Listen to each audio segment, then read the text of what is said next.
Like that ooh na na na, ooh na na na. She like that ooh na na na, She got them feelings, every time I beat it, telling me she really, she like how I kill it. She like that ooh na na na, ooh na na na. She like that ooh na na. Yeah. Welcome home, where every guest is treated like a VIP. As you get ready for your departure, begin your journey at the main terminal check-in. From there, head to the VIP terminal on the left and make your way through security. Then, step into a space that feels refreshingly different, modern, newly upgraded and designed with you in mind. At Faleolo Airport, VIP isn't exclusive, it means everyone matters. Relax in a calm, air-conditioned lounge, catch up on cable TV, or simply unwind in a quiet, comfortable setting. As you wait for your flight, enjoy your first round of drinks and a selection of delicious Samoan cuisine on us. For just 115 tala for adults and 25 tala for children under 12, you can elevate your entire airport experience. Simply book online and present your receipt upon arrival. The VIP lounge at Faleolo Airport offers both downstairs and upstairs spaces, giving you the freedom to relax your way. Whether you're sending final emails, joining a Zoom call, or just seeking a moment of comfort before takeoff, this is your place. Talo Falava and welcome.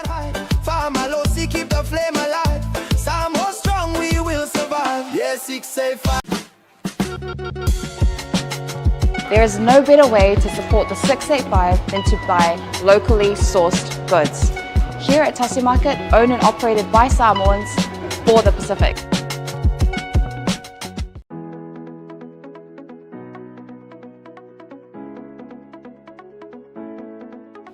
Hey, have you signed up with BlueNet yet?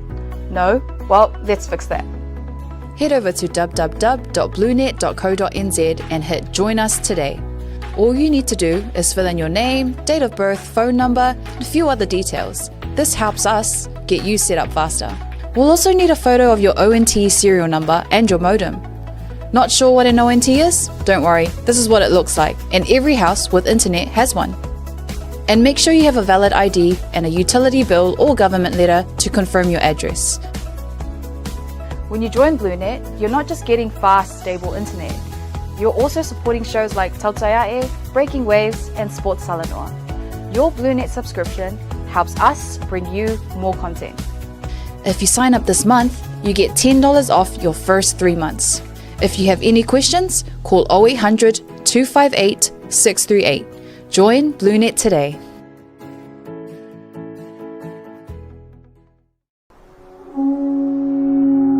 SMI Hardware is proud to be Samoa's leading provider of high-quality steel, metal, and roofing solutions.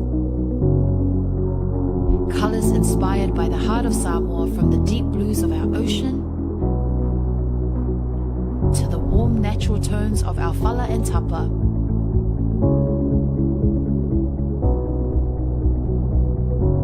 To the vibrant greens of our island plants. With over 12 colours to choose from, you can find the perfect look to complement your home, business, or community project. Built to handle the sun, salt, and storms with strength you can rely on for years. For durability and for style, SMI Hardware is your number one choice.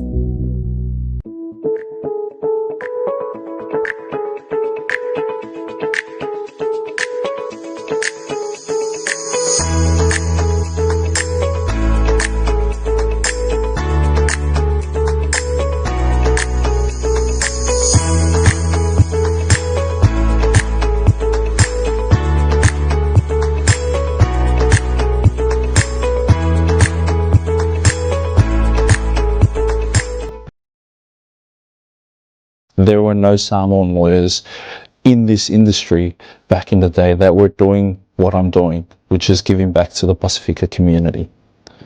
A lot of people see lawyers in the negative light, and my job is to change it. And how do we do that? Step by step. We build the trust in the community.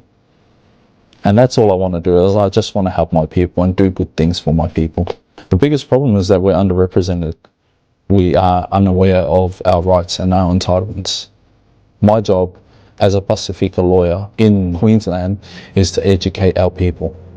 The best part of my job is being able to see the smile on my people's faces, to be able to see them progress on and move on with their lives. We have a saying in our firm that says, our job or our mission is to enrich the lives of every single one of our clients. And I believe that to be very true. The best part of my job is leaving our clients in a better position than before they met us.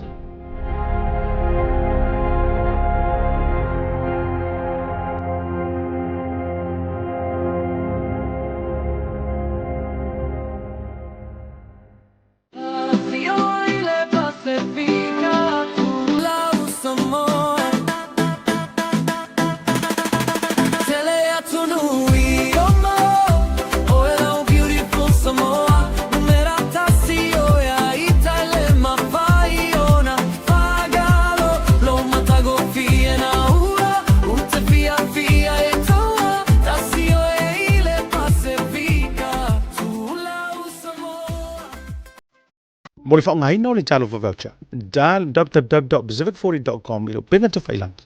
O na whiriwhiri no le au nanga i te whia whaongai na e pei o whātaunga, prepaid, pili o re vai, pili o re moli, e mwhawhana u tuai le ta avale le ngata whuilea. Tūlanga tau i tau mawha, ia po se keke o re whaipuiponga māso whanau, e mawhaifoi o na okai, tau o re whausi eino whale, mauta malawa i Samoa. A mai ona whiriwhiri le au nanga i te manao i, ona o omilea. Ona whiriwhiri lea o le whalaoloa ma le nuu o lo iai le nei whalaoloa. Mautinoa ua sa o le leile whalaoloa ma le nuu. Whiriwhiri lea o whai o le talo whawauta e te whia whatawina, mai le tōru se furu fitu se furu se lau tala, e o atu lava i le lima se lau lima se furu tala. Ona whiriwhiri lea o le upu check-out e whamautu wai lau whatau.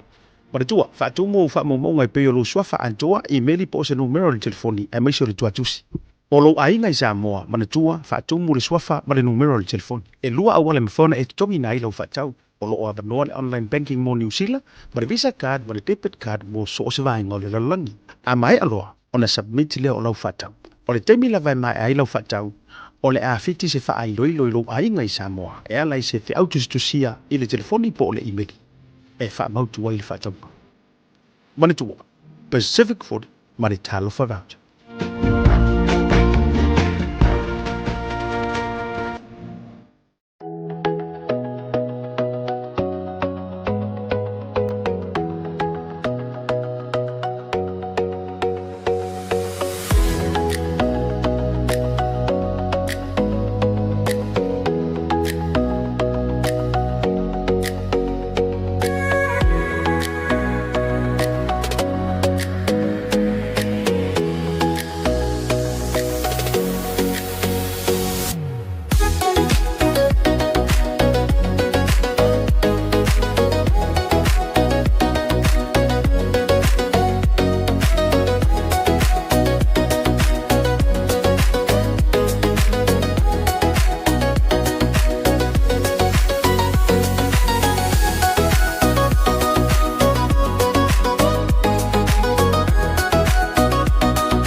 SMI Hardware is proud to be Samoa's leading provider of high-quality steel, metal and roofing solutions. Colours inspired by the heart of Samoa from the deep blues of our ocean grounds of our Fala and Tapa.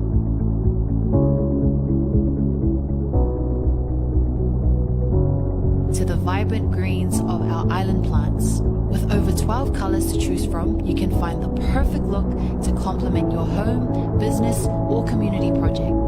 Built to handle the sun, salt, and storms with strength you can rely on for years. For durability and for style, SMI Hardware is your number one choice.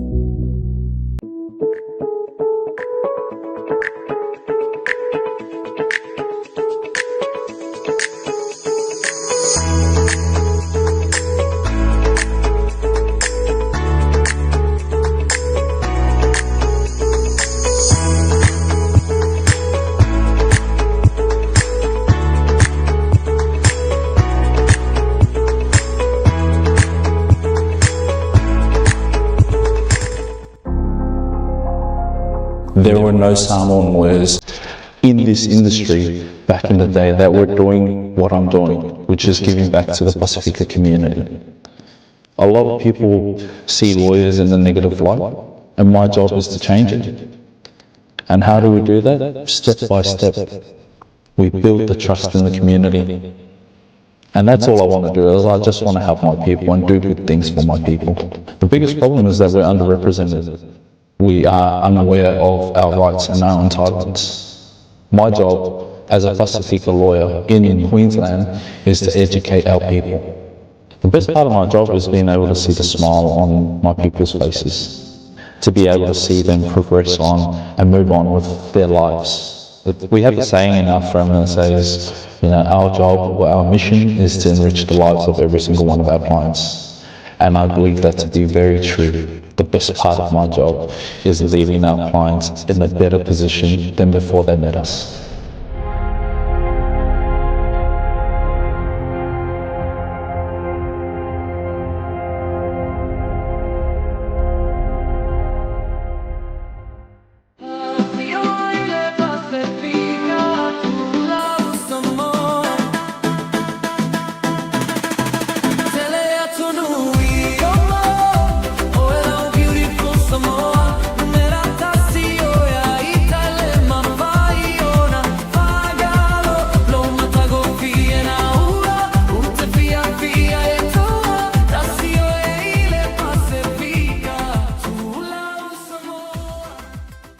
Mori fa ngai no le talo fa da www.pacific40.com lo pena te fai ona filifili lo le ona ngai te fa ngai na e pe yo fa tau prepaid billion vai billion mo ni em fa no tuai le ta vale nga ta fa le tu langa tau tau mafa ia po se ke yo fa pu ponga ma sa fa nau em fa fo yo na opai tau fo se no fa le mo to bala wa sa a mai ona filifili lo ona ngai te na ona o mile ona filifili leo le faro roma le nuku lo ia ile le faro roma mautini ua sa o le faro roma le nuku filifili leo fa yo le talo fa vanta te fia fa tawina mai le tobu se furu fetu se furu se lau tala e o atu la va ile lima se lau lima se tala ona filifili leo o le uku cheka e fa matu wai lau fa tata Pada tua, fa tu mo fa mo ngai pe yo lu swa fa antua I meni po se numero le telefoni e mai se le tua tusi.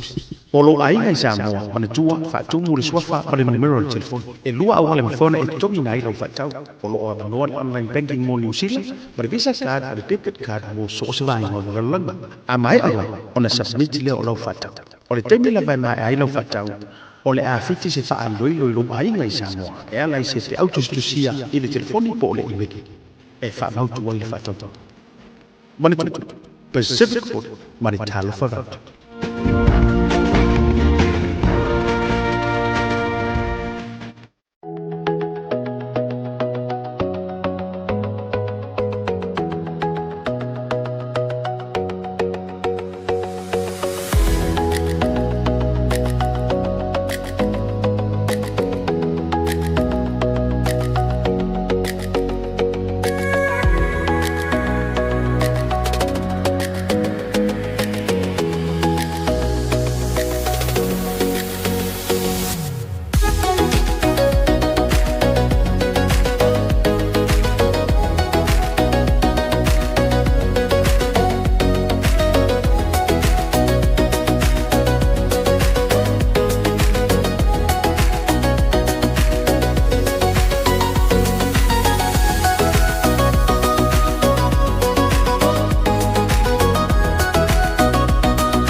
Welcome home, where every guest is treated like a VIP. As you get ready for your departure, begin your journey at the main terminal check-in. From there, head to the VIP terminal on the left and make your way through security. Then, step into a space that feels refreshingly different, modern, newly upgraded and designed with you in mind. At Paleolo Airport, VIP isn't exclusive, it means everyone matters. Relax in a calm, Tele fatalo fatalo tele mo yo tatu wa por kalame ya ale sio tatu wa maroro ga o bilava ya ile de fanga o le fiafi ya auto foi foi fa so atu ya tele foi le wa tau join mai le sima ngor tatu wa por kalame ya auto fa mai atu se fa so atu sai o de se mato foi case mai ana le la ya te ro foi se sia o te lenga fa malulu atu le fa le tonu o le tatou wa ofisa mai New Zealand ya me se foi o le tatou so te inga ya o nga mea e le au yeso mala malama na o anai ma le team lai New Zealand ma le tatou producer mala malama i tu langa fa technology pa wal mele tate va vai to le alo luau ka me yese marisum ya ko me me ko me yes ya ai ole atoanga le na se tai me foi to ai tau no mai ia lei atu ia ile tatu wa por kalame ia ona fa wa le tatu fa so wa winga ile mato mata up ole autula na mo si la fia to tele le ai ele fa pe ole le fa wa wino mato mata up ona wa ele ngia o ma ele lava o to te ve tala se ai ave tala sa ta si ar ma fu anga o filifili ai me se fo i o fa tuanga o lo ia e le te tau na o waru watu. Leanga o lai feo mai Samoa.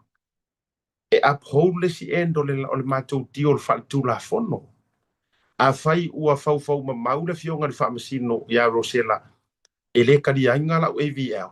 E te tau lana o watu. E yeila le isi endo le fina ngā mātou loia. E te tau la o na saini lima se mali lienga whatu la fono. O te aruatu mō na o le case lava lea a uma o toi foi mai. Ai whaia kunga. E le sainginga mai ngal vaenga le Samoa. E le whaia fo e leo leo.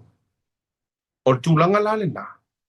E esa o hele o le kala o na mai leo le best advisor la uliko team. Le ai la. O le mai le ka ilo hoi mai le pua a voiera ngā wako le fast. E kukusama mai le ia le kau whai mai Samoa.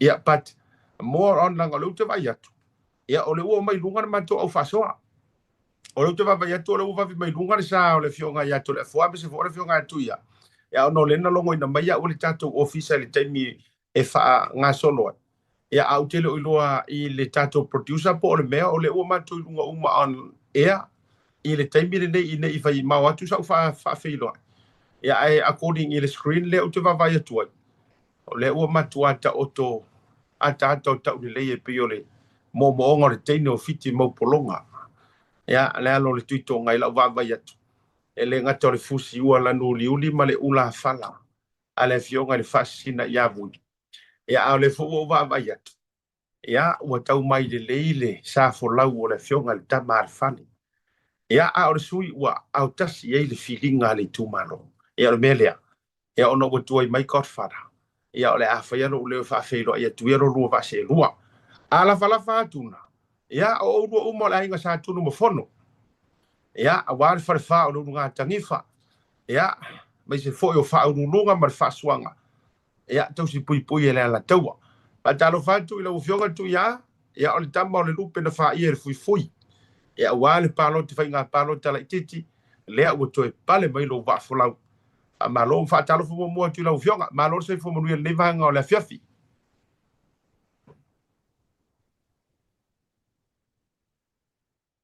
se fa mo tu ya na unmute for na unmute for la vola screen fa mo le lava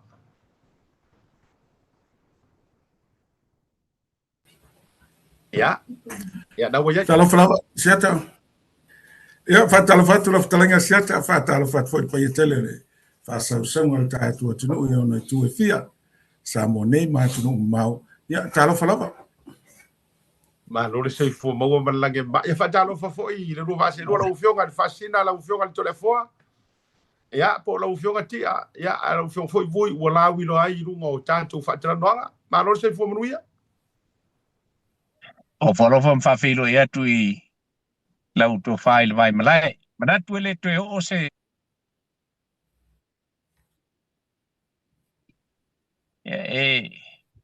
Whawhilo ai whoi le po i maulungo tātu. Tunu e mese whoi o lau tō whaile vai malai. Ia ele ngā te lea o le whionga whoi le ngā whatas. Ia o pa ia o le kungu so le wo fiu whoi kai lau nge aso le maliu sa whai a. Ia e lau mai. Ia ele mwhai ana ve se aia. Ia le ili ai a masani au le no foi o tātu tunu. Ia mona upu whata oto. O whalo whatu ai patalo whatu mai tā monei alo whatu fo i le se uso i le kamare whale. Palole, so i fua malole langi e ma. Ke le ia lau kala e whai i le kamare whale. O ngā, o le a o ai le mea ngā o ngā o whai e ala o mala au le luafe ma le ongo i ngā o le mako. O mangkua kuia. Ia sa mako ngofo leile. I le whale insingia o skama o kuila epa. Ia whai e rol mako kalangoanga. Ari kuia, ua ka uri a kurofio. Ale ua kaua i mea sa ua mo ia o rua. Ia malo, yes. Ia pia turanga na o le to te tai kua tu sai mai aso. Ia moni leile saunanga. Moni leile saunanga man foi mafutanga i laso. Ia e turanga lava o whai o malo. Ai whaftai le maulunga pele au ina masina la o whiunga to le foa. Ia e le pean whatu e leuso. Ia whatal whatu ma lo fotu i whamogo langi mal nei tu la laso. ma lo whaktai ia langa o le ala ua whaama ike ua whaila la i te linga o tu whunga uni whafonga le tu ia po hanga i mea langa o ngai ke rua mai o a ura kanga kone media o la ule mata whai o le su e mata i ia la ua whionga bui ia si sa mua ia la po le hale whahenga na e langa o le ua matua sangi wha manua o tanga tele fia si la fia pe se mele le inga e whau inga po se wha lele ia si sa mua inga o le hale mea na e whau tuinga Ele ai, watu whawhonga mea lo tātu tunu. O halo nei aso o mawhau iei, ina ua tau mai. O leo le a fio, mai tama le whale le fionga le li whai pule filfilia. Ilunga o le whapero la, ia o le a wha manatu ai nei la. O le tapena ai o ai fo o tu ia ma la auli al mali e toa il whainga palo talu hafe ma le ono. Ia, ma o pe o i ma e whai e maku kala. Maku ke o, maku kalangoa. Ia, o matu tala no hoi ma whaasoa. Ia, o waku, o wheale le me ke rua ngai e. Hei mai kala au kama.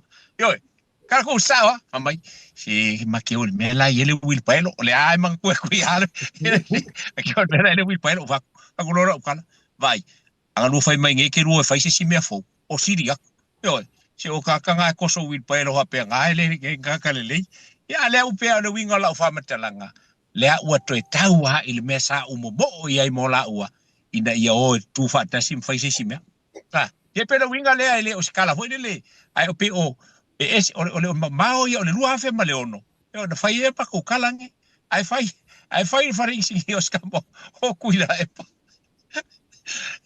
Ia ai na o anuari manuia umala paloka. Ia lea la ua koe. Ia sa wae i ala kaimi hoi le por kala hoi le le ga kai fale yo ko fe ko ia le o gafa fa fetai le to fai la sirvia tu ya sa u ya no walwa tu ai le ilan balota yo ona le ya fa kwa u le u fa ali le ya si uso wa ma ko fa avele ya fa le ya walwa ka pua ile le ya ma fa kita kala i ka ka loka ainga ma kulanga pe o ngai ya ina ya lo fangia fa nga palota le uso Ia nga whalon, pupuar kalon maku. Ia. Ma lo whamtai, leila lewa manino, manino au whalalono winga o le ua tau nuu o mo ngā whalupe o le ele nau mati la ua whionga i le whasi. Ia, ai whamtai o le ua tau i manu le wholau. Nga le ua vai atu ia wala lango mai le waa o le telefoni o le vainu. O te ofo i le mua i le tu unga le na whainei a le tuai mai runga le tātou porkala. Ia le sunga le ataua. Ia, ato hai le tātou wha. So maa lori sa i fua manuia i lau sunga le ataua.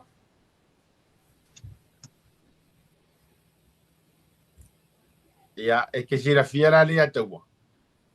e le ki oala e koe mai ora ngai o longa mai lu leo koe fai fo ia ka manga ngai koe pingi fale le mai lau audio ele o longa to le tote a le wa kilia lo wanta ia a te lo fo wa mala mai ru ngalo lo fina ngalo mala fa ta lo fa wa misi ai o ele tote o ke la ko foi mai ro ko sila mai o lo te la e ina tunga le ula le nei fa ha wa yo te lo le vano to ulai e o te lo tula e ko fua ke mau to ingo lo mata te le hai o me ma ni nga ya to fionga io o sawi LA o lai maka ki le ngo ka fara io o wa ku i Las Vegas o lai maka ki le ai sua fa vui rumo fare ke le fe i lafi hoi ai o what tu Hawaii oh ele selu auma o PCC ele o maka ki le sua for o kamar fare ya tu ya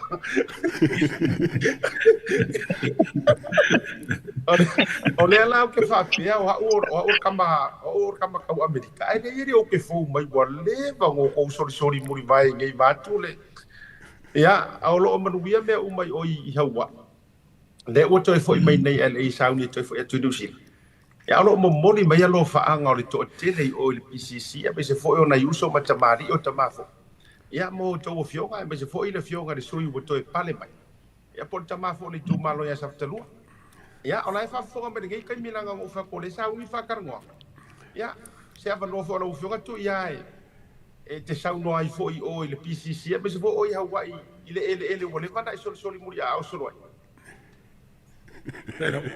Faftaitele lava siata o se avano tau fo nei fatalo fatoi pa itele o le malu tato tunu o le ngantai tupu mai e Hawaii e tulanga levan tato nga lue ya mai se fo ile le ai la ie le Polynesian Culture Center ma le BYU ya mai se fo ile no o Samoa lo ia e fatalo fatu lo fo yaso tato te le filo fatalo fatu foi ia tele le atu i California leva foi tato nga lue tu sai mo ofisa o Samoa ia fa pe foi le ofisa o Samoa o lo fengai male o kalame fetilale ya patun ma tun po wesi sa mato nga lue e tulanga ia o por kalame mai festival ia mo tangata o tato tu i California melia te ofo fatu mai se tam Las Vegas ia male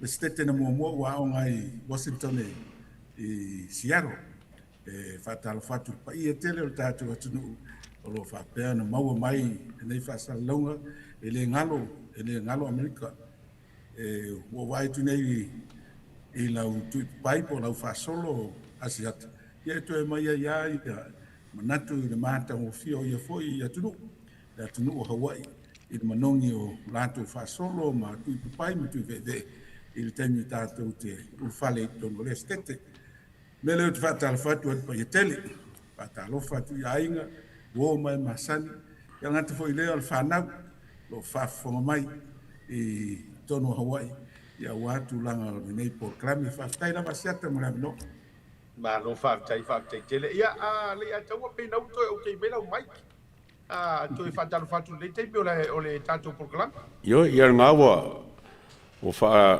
karo fa ku le kere fo yo o fionga ngai ha karo fa ko fionga no fionga tu ya pa pe fo lo fionga voi ya me foi lo sunga kai ka ko maranga marau saro ka mu mongi a ku LA ya ai we se ma ko ngo a ku nga lo ngoi me ngai sai le ai o le lavi o to i ngoa o mona vani o vani o to i ngoa le mo fa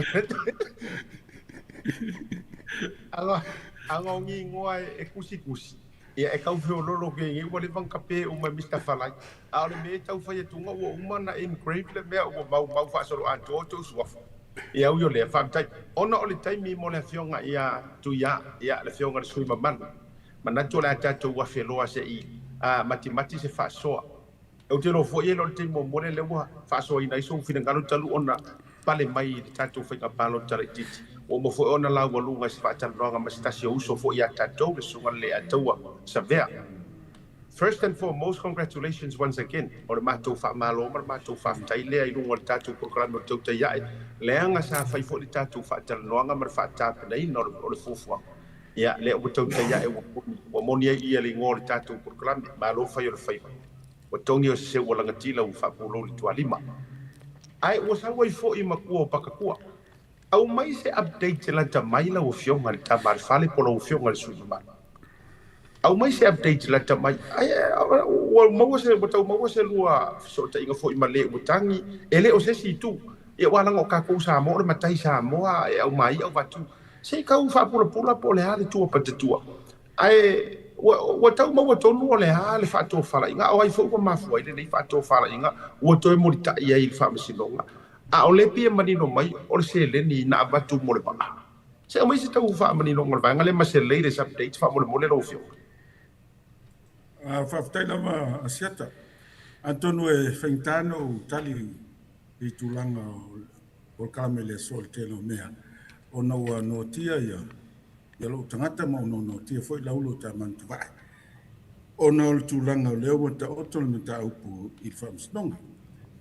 Peita iane pe an paiatu tūlanga o ne yasu. Ia ele ia yasu o ta inga o maua.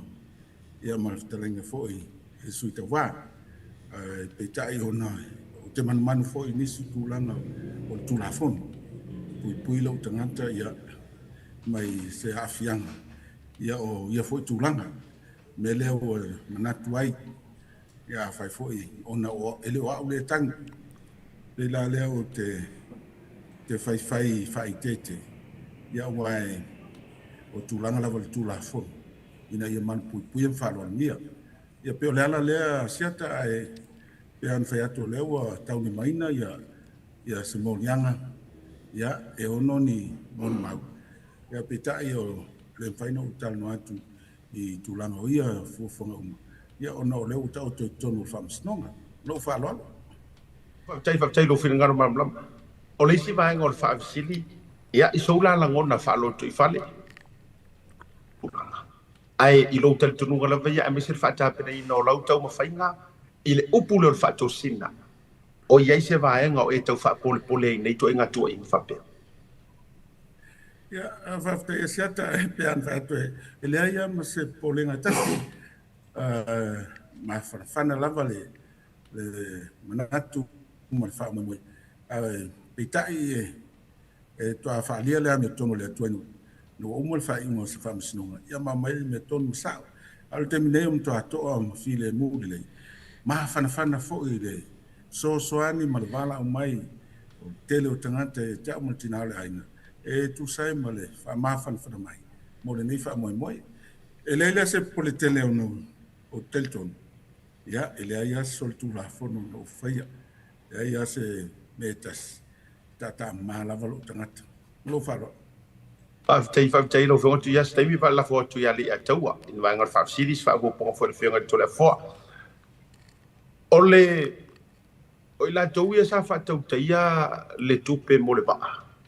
Ma le lufi ina. E ini so otanga a nga i tūlanga o komiti whapalota po o so otanga mai lau whionga i mea tau whainga palota. A mai so whaafsai whato whala inga. Asiata pe ano whaete le whaina utali atu lau sili lea. Ona leo tau tonu tau kul whamsinonga mo lau whaloalo lapa. Ma lo whafta. Whafta jere lau whionga. El tamar whale nei e tau. Ia ona o mātou lawa ia whaiva mātou te atu ai le tūlanga. E pei ona iai ai whafta jere le whato whala inga. Ia lau whionga. E tu sai fo i o le tūlanga whatapinei. I lo lai tu malo e mesi o le fasino manga wa patu lo fionga. Ia o le uto to fio e to filfilia o e le se pa ngo fasili le tu langa ma vai nga uma. Tati ia fo ila fo ngal fa misinonga. Ai o mai o e fo nga fa ta auto le uto ta auto mai le polo keti mo na tu langa. Ia ile ta ingo le polo keti tono lo tu la vai tu malo. O afu nga le o afu nga le fa ta auto iai ia anava mua o lonto e pale me fa go to fioli tu malo. Al me mo la vala ufionga por la ftelenga siata o se lutau e tau to e fina wina o se tau I fa wau o tau to e vale nga tai o matu tu malo o stasina me lo ave le fa mo Ono teltonu ele o taitai na lava le tau ile na famtu mai. O la umtafa yoi ma le ave lo famumua. O le fina wina. Ia matuina atfo sta sanga le malo. Ina mfainto sila toa. Ise tulanga o se tau I wha wau mo le matu tumalo. Alinga te leo le tulanga le taotoa I le waa I ngā tai o le matu tumalo. I le ava ese ma le ava sea. Ia pola mai fo isi tulanga I whai ese mata anga fo le wale pa ia tele o tangata ta whao. O lo lelei tau mga umo le matu fon whawai. I fuafuanga whatau oto mo le matu tumalo. O lo toa fo le tai ma lava pale le tumalo. E tulanga umo le whamu moe. Lo fia si o matu tumalo. Pe an whatu le temi o whanu. E ta alfili. Feo ai foi fili tulanga o mea whapene. Ia pita ia e whatuatua an wha moe le atua. Ia ma ala ngā lulu e whatas. Ia mai e lava le li ia awala uma. Pe lava ni silfia. Ia le as whawhita uli po stofonga au mai o tātou li ia I tātou. E sili atu le malosi o ia I tātou. E fo ia ia whawhita uli. Au ta o toa ia le tu malo. Olo tua manuia me uma. Olo a mai e fo isi ngā whawhitai mai le ntanga duenga. I whawhuina o le fon whawai le tu malo sa whata. Io o io na tulanga whatau toto. Ma le fuafuina na polo keti whawhoi. O le teimila nei o lo toa pele tai fia lo mantu I tu malo. O lo maue mantu le whengali ngale ai. Ia, peifo e o na whaiat. E teime e o mai teime whauso songa ho pene e tātou. Ia wala e teime wha pene I tau uni tihai. Le whaia o whai unga tala whea ngai e se pulenga.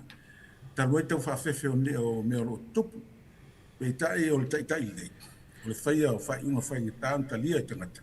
I si teimi lo wā wha pene. Ai e whaia whai unga mo le whao tanga le tu malo. Ia si teimi e tau whao ngai teimi wha pene e wha pea e. Fole nai tau te tai e ilo manatu. Ina ia vesel teitai ngā tonu I me whai.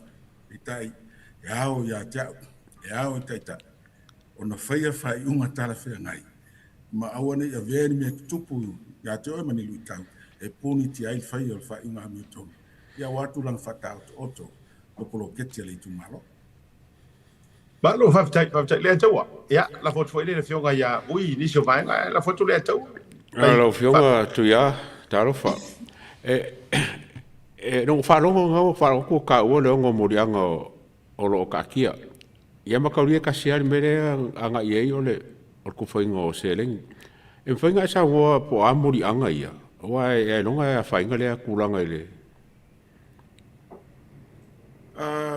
Paua me whiwhailo atu le atau. E le se morianga tau se sori ngā tu la fono o tu inatu se tupe. E whaatosina isi whainga palota ai se tangata. E le se morianga e tasi I niala whaalatua o whaia e tu sai ma turanga o tu la fono whainga palota. E tata mala o whainga palota. E le ia se me tasi o a whainai. Ai morianga e o ta oto nei. Ia, whaamuli atu le ataua. Il taimi nei e le whaina o tautarangia le turanga. Lau fionga. E moni a lau saumanga. Ai sili atu le pui alo tongfitia. Le mea te voi ua whai atu se whaamtalanga e ono le tawhia ngai whaamuli e nai tu la fono. A tulanga o whaatosina peo nai saunga. E le ai ma se mea e tasi o a whainai lo tangata. Ai a tonu o nāo lau silfia le atunu o tulanga o morianga lo ia nei. Ia peo le tautala talatu le ai I lau sili le atau.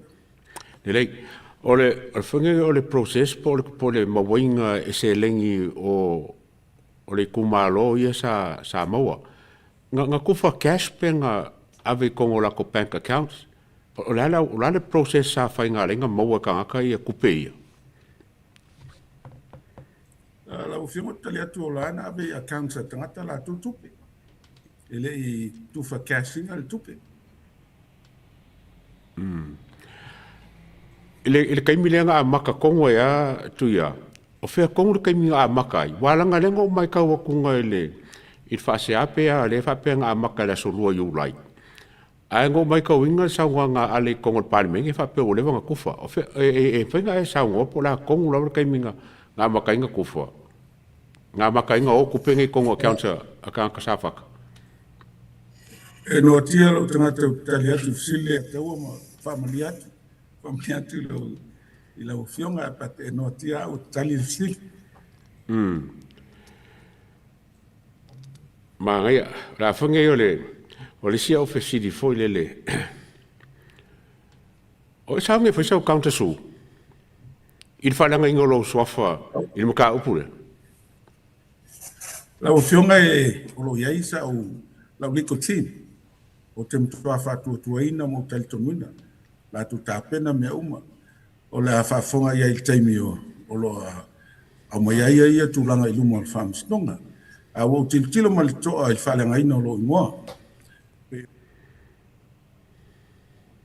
compensation o tele malo o tauna mai lunga tanga tele o la fonga yo le o tilo ai e ono fai ai sa o claim ili fale nga ina lo mo mai pe o tulanga na lo tilo ai a le counter claim suma tulanga uma o lo tu nantu uma me uma e la o vaenga faloia yo la tolo nga lu e tulanga le atau ai pe o tulanga le o te tilo to ai o la o se claim e tu sa mal defamation o lo ingoa ono tua inga le whawaya, ma tua inga le aise mo ni mauma ni wha whale tula whono.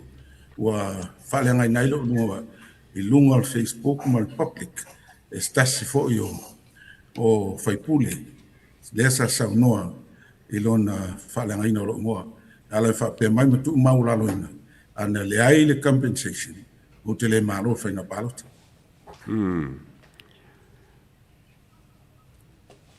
Fangi o lo ke fia mamrama o le ngo fa longo le mai la le kaiminga fai le fainga paro ka ai fai fainga paro ka se io o mai la le kaiminga tu ya o le la la o lunga ia le si fonga o kula epa di mongi o fonkoe ile avinga o el maka upule o le la ka ula mo la ko a le wa e moi fo wa ave le wa le maka upu ai o se maka upu le vanga pepese ko ko le lunga le social media o yengi o kau sila fia o lo yel vai ngale ko ka upule o teleso loa ele fai no talia tu yai wa telea lo ma o tapena fo ia la liko tin i me uma wa pe na la mai fili ala no tia familia tu lava le atawa e male ale mtau ele la le talia tu le taimi nei ala utali no mo famsino Maro, falling mai wa. O lewa lava ka penga lava mo fufanga umangi. Ya o lewa ko fai, o lewa ko merka ko team. La ba ku leva ngo fo ya vuila ko ya mo sa ngo yo ko fo mai ya oi.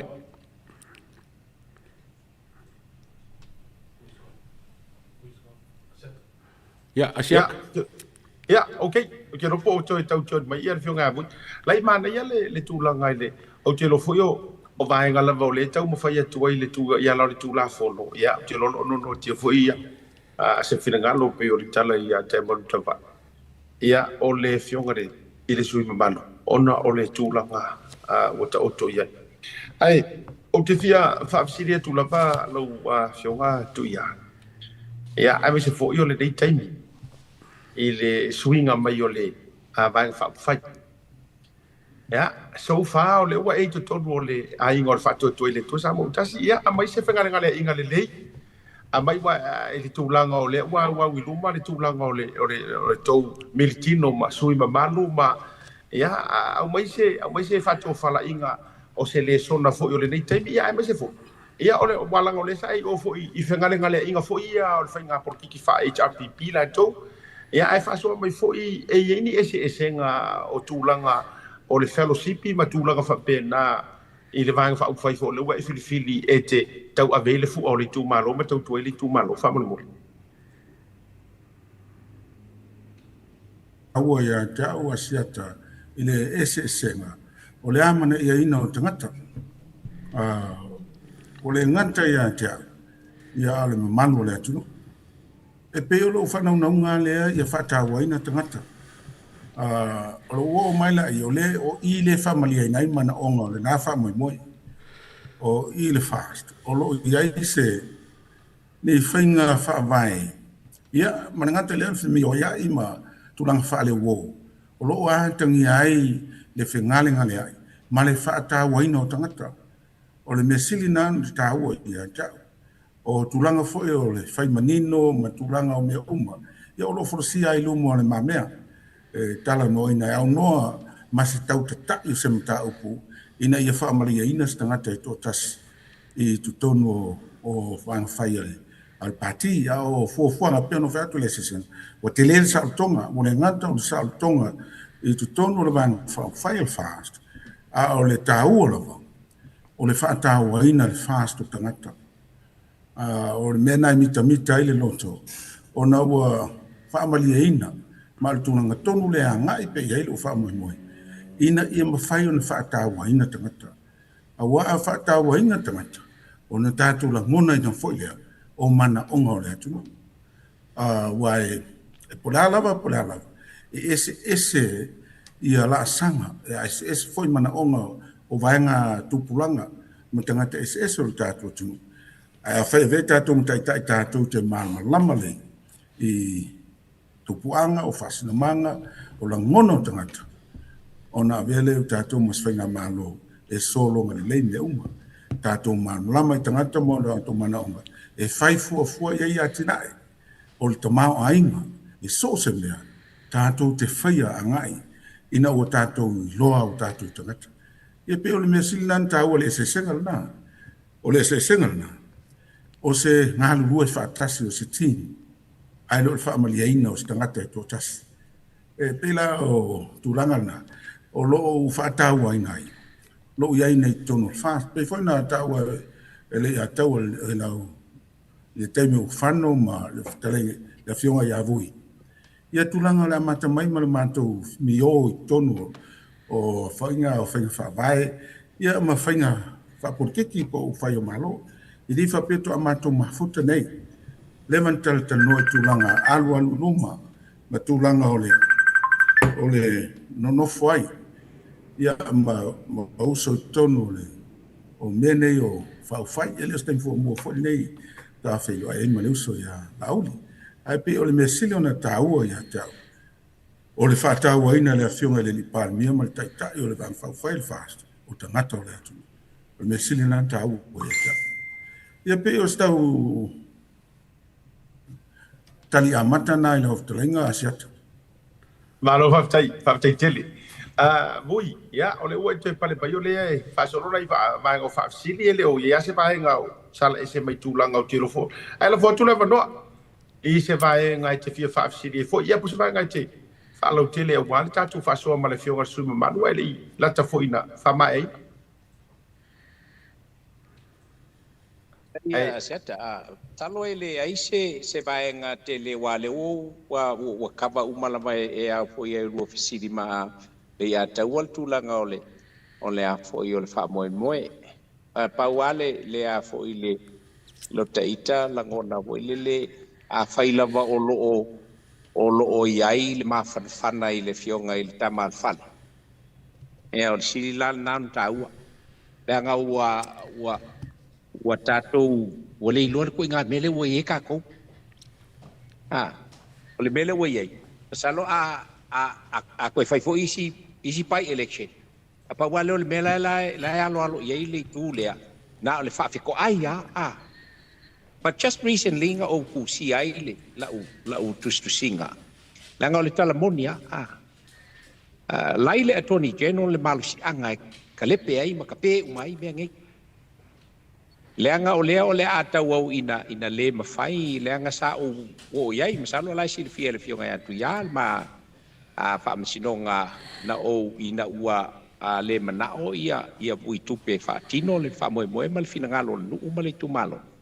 Ia na o walwalova ai le kula fongo, ia ue ku ai le lai la fo i lalo o le afo le whaabaele, le ai ata tau o le tangata palota, no o soelola i le whaile, le case lea. Ia ai te iloa. Ua le wala unga mua.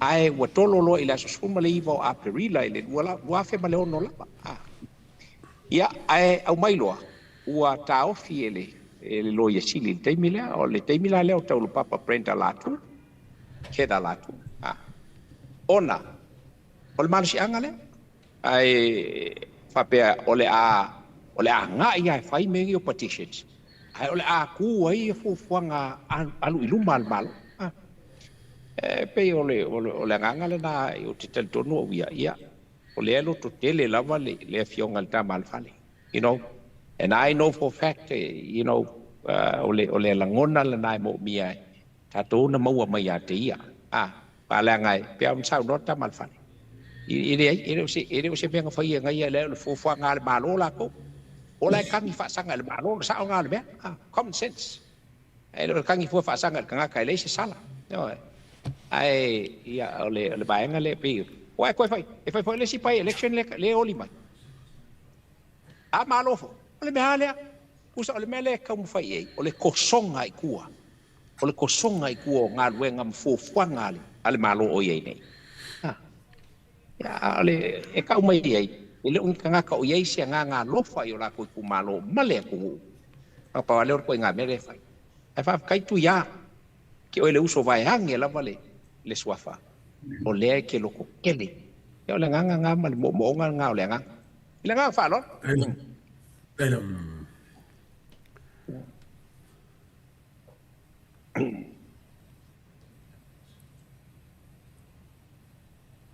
Sit down. Tu ia o le ka u i singa vale kongo mo so kanga au so ia.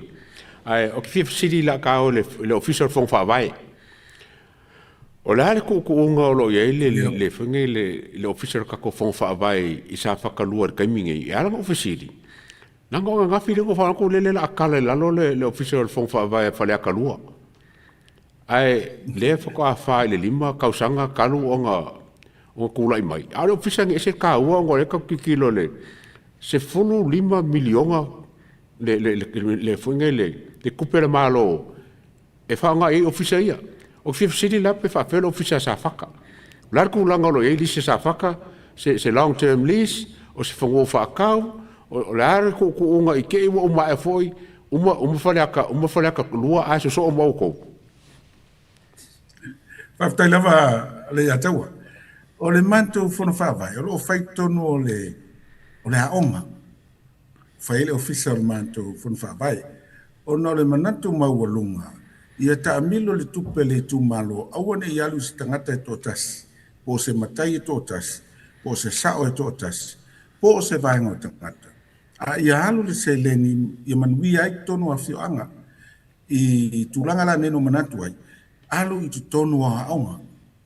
Le la ufa yel manto official fon fa ngai tonu la onga e mtua a tonu a yes termina e fio mai e te sila ye le manto official la le fa tonu la le la o ti lo tonu le la o mai se fa puanga fa pena e te tau e official fon fa vai ona fa tonu o wa onga tulanga mo po primary school tonu a fio ana ina i faina na papu puia la tulanga le o mera na o le ia manto fon fa vai o le fai tono primary school e na ia pe a pe ia se tu pe toni mo le rent halu pe tono le o la fo na le no ia e tu sai ma tu langa o le fala onga o le awoni ia lu stanga te totas ai ia halu pe tu tono le afio anga o lo ia le fon fa vai ia pe o se tu langa le tau tali to ile ia tau alo fa tai ia lo suga asiat.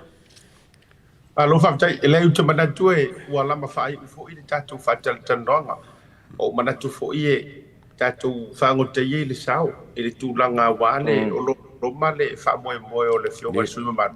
Pa wale i tū whaktai, ua la wā lona tau sa awhia mo na lau whonga whiawhia. Ia e whaari mai lunga e whairoa mai e le te le o le tūlanga manui o lo ta o toi le tāpenanga. Ia mani tāpo inga foi. Au manatu fo i lau whionga tu ia. Ya, le ngai por ka ku por kalame e vange aku lava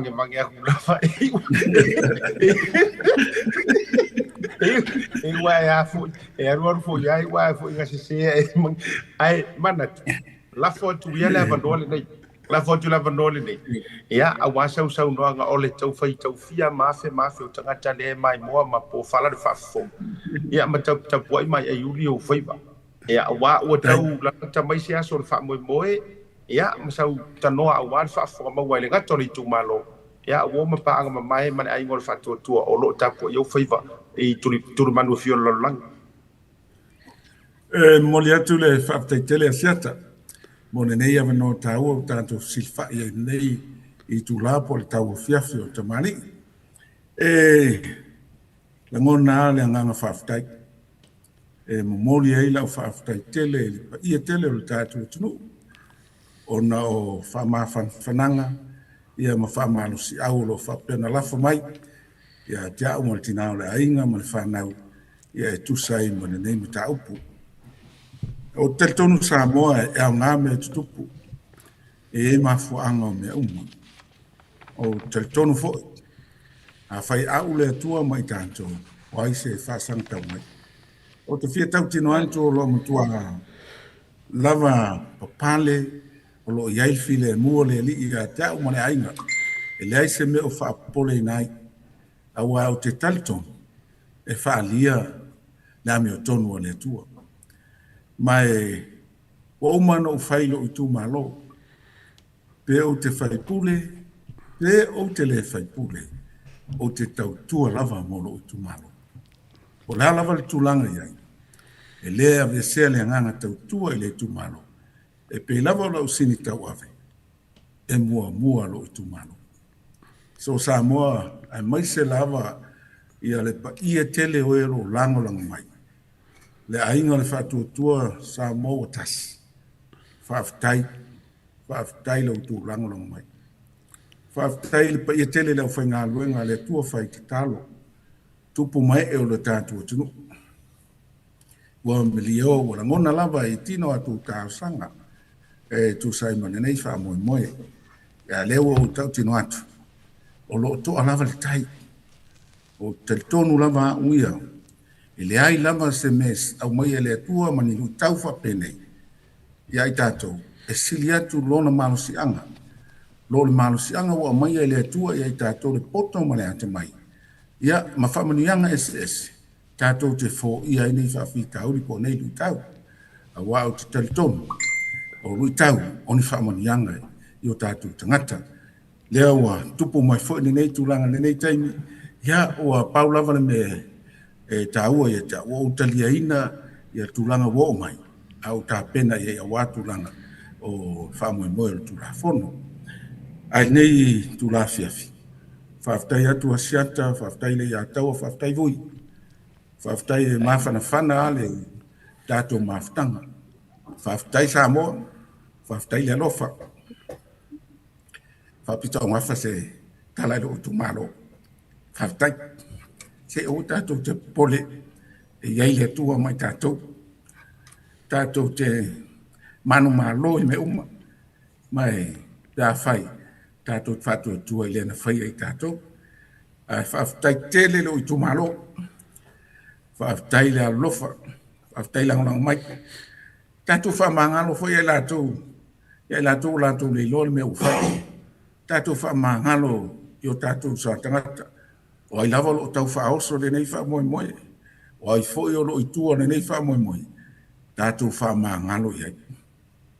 A vei tātou mtangata wha mangalo. Ai a vea foi tātou. Ma tangata tātou te ngālu lue. A wasile mona i manuia o le tu malo. Ma le tātou tunu. Wha malo le tātou i tu malo. Wha malo le au lango le whatu tua sa mo tas. Fast. Whaftai. Whaftai i vaenga whasala lau. I la lolofa ma sosoan mai. O te whaftai atu foi. Pa ia tele i lo i tu malo sa whatalua. Whaftai mo le lango. Wa malia whasao. Whaftai lo nuu vaie. Whaftai e la tau i atu nuu mao. Ia whapefo i la tau i samo nei. Tātou tu malolo alala mpapa au tu e whāu la langa. O te whafta yatu. E fwoi wha moe la whailuai. Mal pa ia tele le tātou tu malo. Mal tātou atunu i Melbourne. il vai as fo ia tanto whelua il manuia ma le fatas mai o le tua rau tala ia ili tu tai tua i tu mau se fam talanga sia tama le ia taua o le o mon pai u fanua pa i o le tanto tunu o te puita te pui fai titili le tu yo o iai sa fam talanga awa pa ia le popo o le pafo i le solo ai o nene ia fiafi mo le atu la fafta tele il nei por clame fai no mau o manoa mo le tu fam talanga il pa ia tele il fa sa ngal ta tu ia manuia sole o to fai ia to ala le ngana ia mapu le to fa a walta tu ina le tu ia longo malia o to pu fa longo Samoa ia mau lo to ta mai ina i tatu tau tua le atu ina ia fua mai e tatu ngānuan manuia o tatu tu ia lo fangia foi le atua le manu le malo fono sui tofia le fionga i le panmia ma le kapineta fon fitalai ma le panmeni ia iai le fato fala inga lo fangia foi le fionga i famsinsili ma lim tamaitai famsinong maulunga ma famsinong ai faitu malo fa pe foi le fionga i Besteno famsinong fenum swafa ele ma tamaitai famski ia manuia o tantu tu fa fetai le awosta ulanga la insalvi ia fa manuia le tua e la auto fa faltuia ia fianga malala fa awal fina ngalo le tua ia lo fangia le tua le ne fiafi to tele manu mo Samoa o te fai ai nei upu le nganga fa maulalo ma le ava tele tawai i fa fonga ngal tatu tu ia manuia le fiafi malole tanoa i lo fionga le tama le fali ia i lo fionga le sui mamalu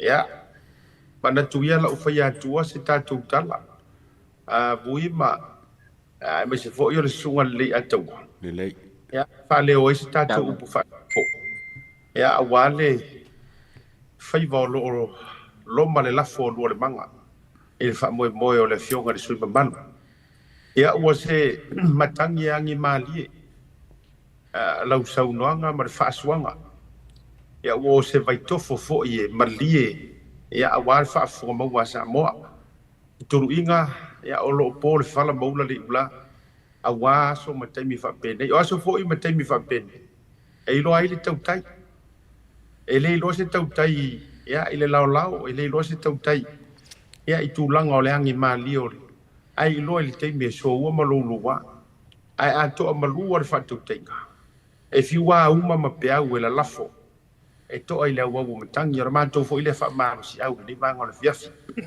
la u fionga le tamar fa ma to tele to se lo tu le ngo upu lo tu malo o le ai nga malosi e le iso na faia fa la nginga nei le ngo fa la nginga na maua mai le to tu afu toto na maua mai le to tu afu lilingi na maua mai le to tu sa ili malo e le iso na faia la upu ma to finga tupu o le atu o le ai nga malosi o le fa o le lunga tangifa o le malosi ele na o le malosi le tino ai malosi le loto e toi le mafofau e malo losi fo e lava sia e tu langa o a monga e fetu le ni mo feta o mi mai ia tatu tu ile tua ia o saunanga sauno so ile fionga to le foa ia o mal tangi sia fo ia la romativa il temia o lo loma le fainga palote le na futu sa ia to e fa mana tuai le saunoanga la waki na fai ai ia i le mali toa o e tau a mo se fina ngalo lo fainga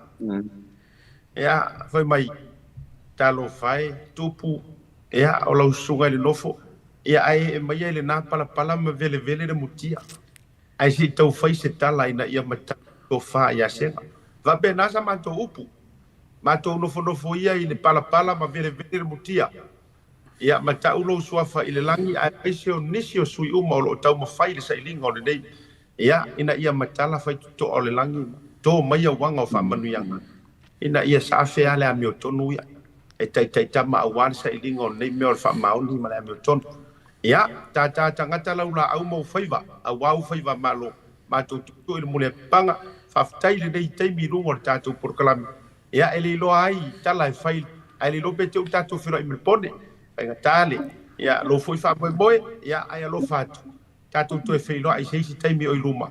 Alofa whaaftai tele lo taimi runga o proklame soi fua me manuia mo le fiafi. Ia le porklame. E fua bui. Ale ataua. Ase fua ia. Pase fua. Pase.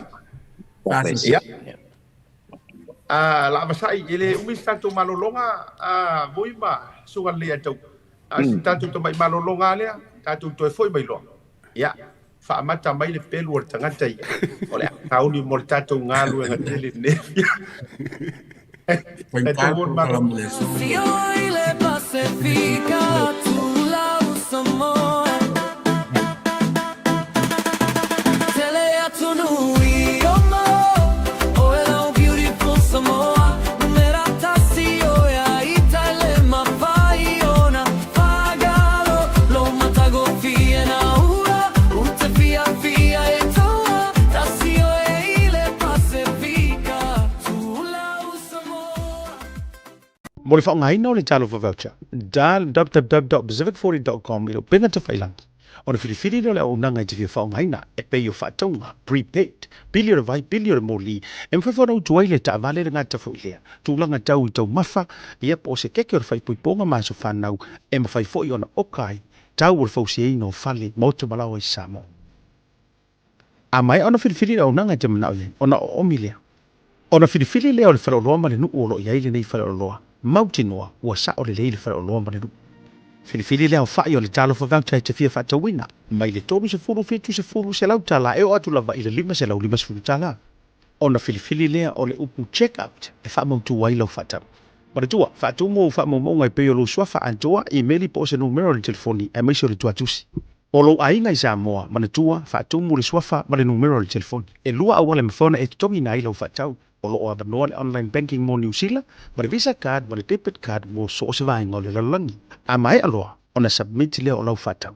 O le teimi la vai mai ai lau whatau, o le awhiti se wha ai lo ainga I Samoa, e alai se te autostusia I le telefoni po o le email. E wha mautu wai le whatau. Mana tua, Pacific Food, ma le talo for voucher.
Ia, le ngā ua mai al kako whelo inga ma le whionga fo ia tu ia, ia a me sifo sui o sa whaka lua. Ia a leo ua o le kaimi whai fo ma fuka mai ia whionga fo ia vui, ma uso fo ia siaka. A makar kako whasoa. Ia, karo whasiaka ua koe fo mai. Ia. Malo le fo mai. Malo le ona sai fo I le lua vase lua.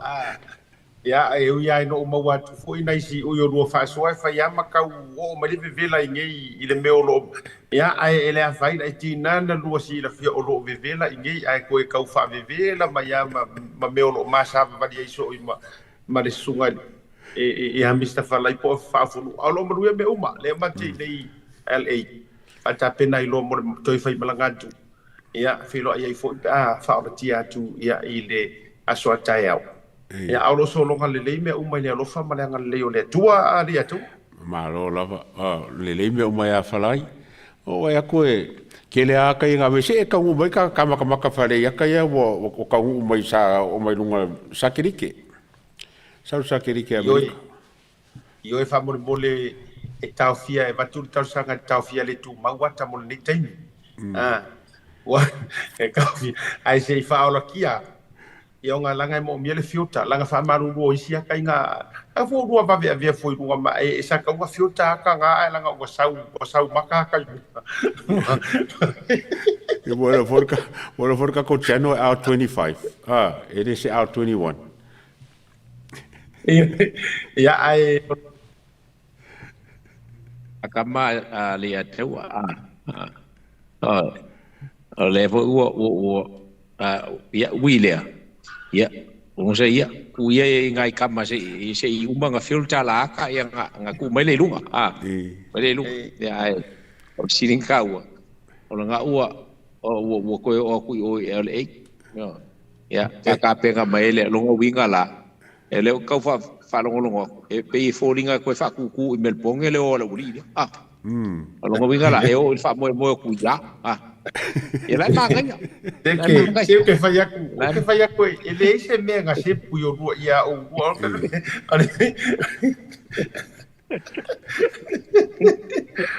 ya ai fa tai telefo ile lo fa so fo ya so to na ya ya a me se fo o fa fo ma wale tatu to no o te loa la tatu a me te ya se vai ngole ya o le to na ma le laina e te lo o fia for the first time wa reporti umai newspaper ma media sa mo for the first time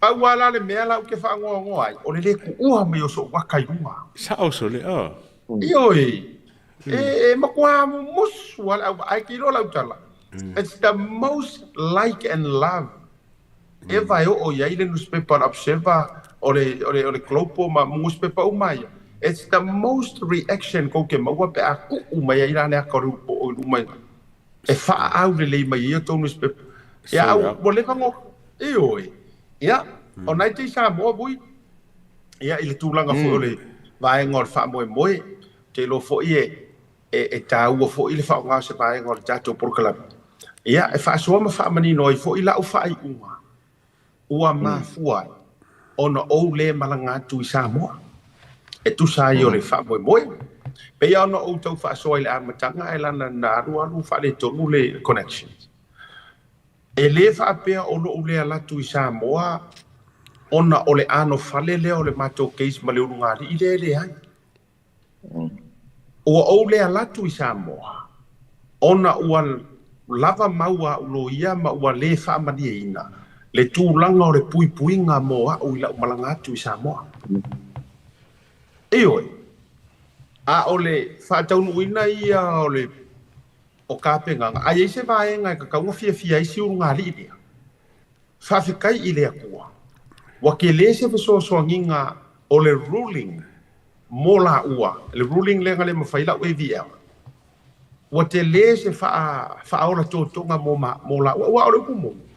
Ele ai mangilaha evidence nga yai. And I know that. I know that lenga o le whasoa mai lava mako lo ia kala ngoa fui malato lo ia. Ele ngila evidence whatsoever. E prove vai ala upuma la tala na fai.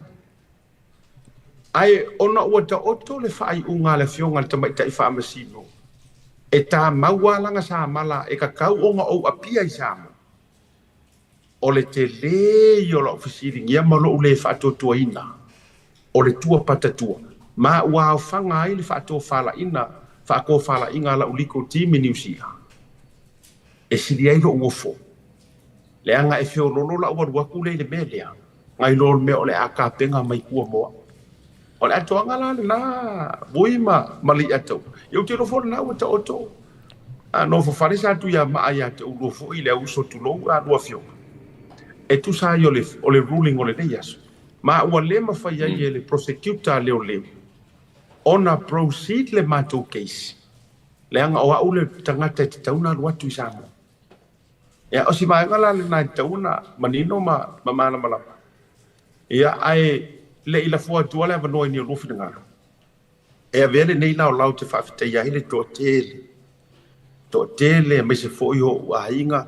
O nana malanga uma tu lavana i o tō whawhine ia pia. Na iai uma, te rofo ila ufionga vui o ele si moli mau o le tatou case mai se fo'i o le sunga ia mau na ia u malama uso ia tiu fea io mai la tu uma mana yo tu fafi ia ai o aule tangata na matuana unau mai la var fa masino ina ia o warwat ia or mafuanga la le na ua ta o to ai le tulanga ua I u ia le ia so le ia ta ua mavui le u or matung tau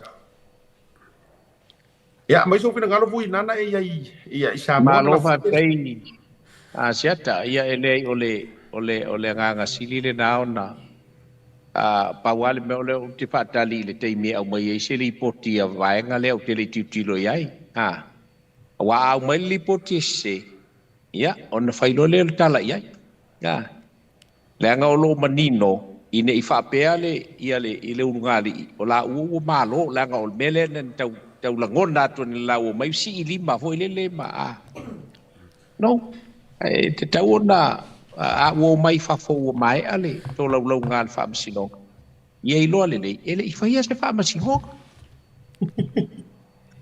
ele I fa ia se fa msino ele malo la ua ai pe la ukala just count your luck ua le mfai ona fataunuina faamasiloga pea ona e saunoa asiata I le tulaga e pe ona iai leaga ole ale ua mai musisi iluga lima foi lele as if ole ua mau malo le lau faakalikali se'i au mai kusikusiga ia ga ua aga'i loa la le iai kusikusiga ia me se fo se la'ua lagona na au mai because ele sa'o paua le vaega na ou la ngona ai lo fa'anoanoa sa ou fa'asoa ena le la I le malu o malo o te whaafetai I le tōlaulauga le tamaitai whaamasino tu sai o le vaega paua le mea ngau o whakulole I le malu o malo kasi le mea ngalape o le au mai o le whaukuanga ia I le ungali e ui una ua le mawhai na whaatonu ina le whaamisinoga le nei ai ngalanga wana nafi na sauno ai le fionga ia Bui Clarence ile makaupu kongwangi le anga alu makaupu le anga lela ia whapengi o lau o ringa e umai le anga e makuia e kokoa upu kokoa upu a le saula sa taula e ona whapea ona au mai se tua lalo foi le whaamsinonga al te mai tai whaamsino e whapea mai ia ai uilea a vele nei ava noa watu ai whautuanga ele ngata mo ounua ia ai mese o ngisi o lako whaonga pea le ina ia iloa ele toi tu mamaina lama ili tulanga e peo na ia winga whapea nei Pawalea, ia, o la lava o te tonoa la iele avanoa I ko isi au wala patinoa. Ai pe o le nganga le na, ia, o te alofo, o nai tine na o mai sa wai. Matu whilo ai umalavana le la, o longa winga, pawale o le urupo o le iai. Ele lopo whenga mea kuku ai. O le urupo o lea o whakuia ia I si te mai tai sa tiki o leo ke leo va ai leo po o lea ia va longa winga nga I loa leo po o lea le a foi le outcome o le so le wole o mai ai ia ai pe o le nganga asiata ia o tatu e ia ale taimi le tua le mele nei langa o le e mana o le tua I le mea a miotonu wa e ngo foi aku si fa kali pea ia kuskusinga pe o la ngi fa upunga o la au mai ia inga lola ia onga ka ki foi le o lau case ia e pang ia kusiau case fa sanga ia le anga ele ise foi se sa no anga ale fa masino fa pe a be o luo malo no ia ole fa tau no ina ona ole tulanga pe ona ia le mfai ona o ia la sa au mai lona finangalo te mai tai whamasino ina ia mana o mia pelo lo su mai I le tunu ia ole langona le na ia e tarsia le asa or kusinga mai wa asasi no yo nga o fele ko vo ala ye lunga tulanga pe ona ye ile ngai ile fie fa fonga le tunu i ni poti e o mai se o mai le poti sa o le fa tau win al fa sinonga ya ono mafuanga na yo ele va pe o le o mai si lima as if ola ko malo ya ile nga fa lo ba ne la valita po inga ta tu no asia ai malo po ya ele uso lo tele ele ele si le fanga le tua ele nga o le tua yo la mi tom 6 city ya ile nga fa lo Malo famtai ya ale anta wa nga wa ka ko yo ma no tango na wa na forward umantu lava le mantu tara no nga ma lo ya me se sungai le fionga ya mangele leone na wo uvatua mo le ua taimi si le stai le fionga le lipuli na la wa highlight ai lunga le nga ia ile tua patatua o le mali e mali e ka mo faia ko le misio malanga vaenga e to e tau mo faia e to e tau mo faia fai le fa masingo e fai rose ora a vaku fa panka ya ai pi tango fi ko tatu ia me ia nga faia si mativa i cases o fainga palota a o le mani palota Nana yai buia, na te whamau nia. O mea iau ke maha, o mea ia kakaua kusi mai an observer. These are a fact. Kusi mai mea iai ruma a mai ruma. Awana toi tau mawhai atu le misio inau a mai le ruling. O le manino ia sa o lelo sa unanga vui. Lala nā nen ofet. O te whawhitai ma o mawhana whana. O le tali lea o le musumusunga na mai lea nganga pa ia o lea tua. La fo ia bo, ia te au. Ta ilo ia ina o lea tua si la fierfinga ngalo rose na la tau ia. Ai ile la tau tola ulonga na lela. Nai manino wa or koe ka mo whaingang ka mo whaia koe le misio. Le lo ia a ila ua. E te tau roa lana whaise ora whaantu la fono e sa mangia koe ia ukai peo le whainga e tu loula. E si mativa o mori mau foie. A ngai mangi ngoar kari al whaamasingo a vui. Le hai. E le i whaamasingo ngongi whainga pāloka mea ia. E whaia i fuanga mea. Ma ele i hai fo i se kusi sai or ka ua na this is the fact ele i hai se code ora nga maku a vea ya asiata e fosi fa malusi mai ana le se me fa penga so therefore kongiro i fa fo fa masi ele ka ubia nga ka mu fa e o ko vai le o fela ni la to manu malo ye me fa pe asiata ya le ato wai e pena sa no asiata ya okay Lelo go ma fai kau kupele 6 points, 6 key facts on a fai mele ko whaliri unga i ngai ku. So the fact more, this was not a court finding against Asiata. The court did not rule against Asiata. The case ended because the prosecution withdrew the charges after advising the court they could not proceed without the complainant's evidence. Number 2, Asiata did not lose the case. He did not lose the case. The charges were withdrawn before the trial proceeded because the prosecution could not present its case without him. Longakolu, his evidence was essential. The prosecution itself acknowledged that Asiata's testimony was very essential. Without the complainant, they could not properly continue the prosecution. Numero 5, there was never a court order forcing him to attend Samoa. The prosecution told the court they had never been in an order requiring Asiata to travel to Samoa to appear in person. Numero 5, the court rejected the attempt to issue a warrant after the charges were withdrawn. The defense asked for a warrant against Asiata. The judge declined to entertain the application because there was no court order requiring him to attend. Yeah, po vai nga e limo pe ongo e fongale e to e follow tele conversation ne fiaf. Ya, le atawa, ya iso funanga. Malo. Okay. Asiaka malfafonga Samoa o ke longo wa lucky le ngari ile. Wa anga fape ke alu Samoa. E ni me ku e fal pui. Ai la bela le mele ke fefe. E fal pui la wa a funge a fi o me le ke polenge ma le ka ko pole uma la vai. Ma o se fofonga poko fofonga nga Asiaka.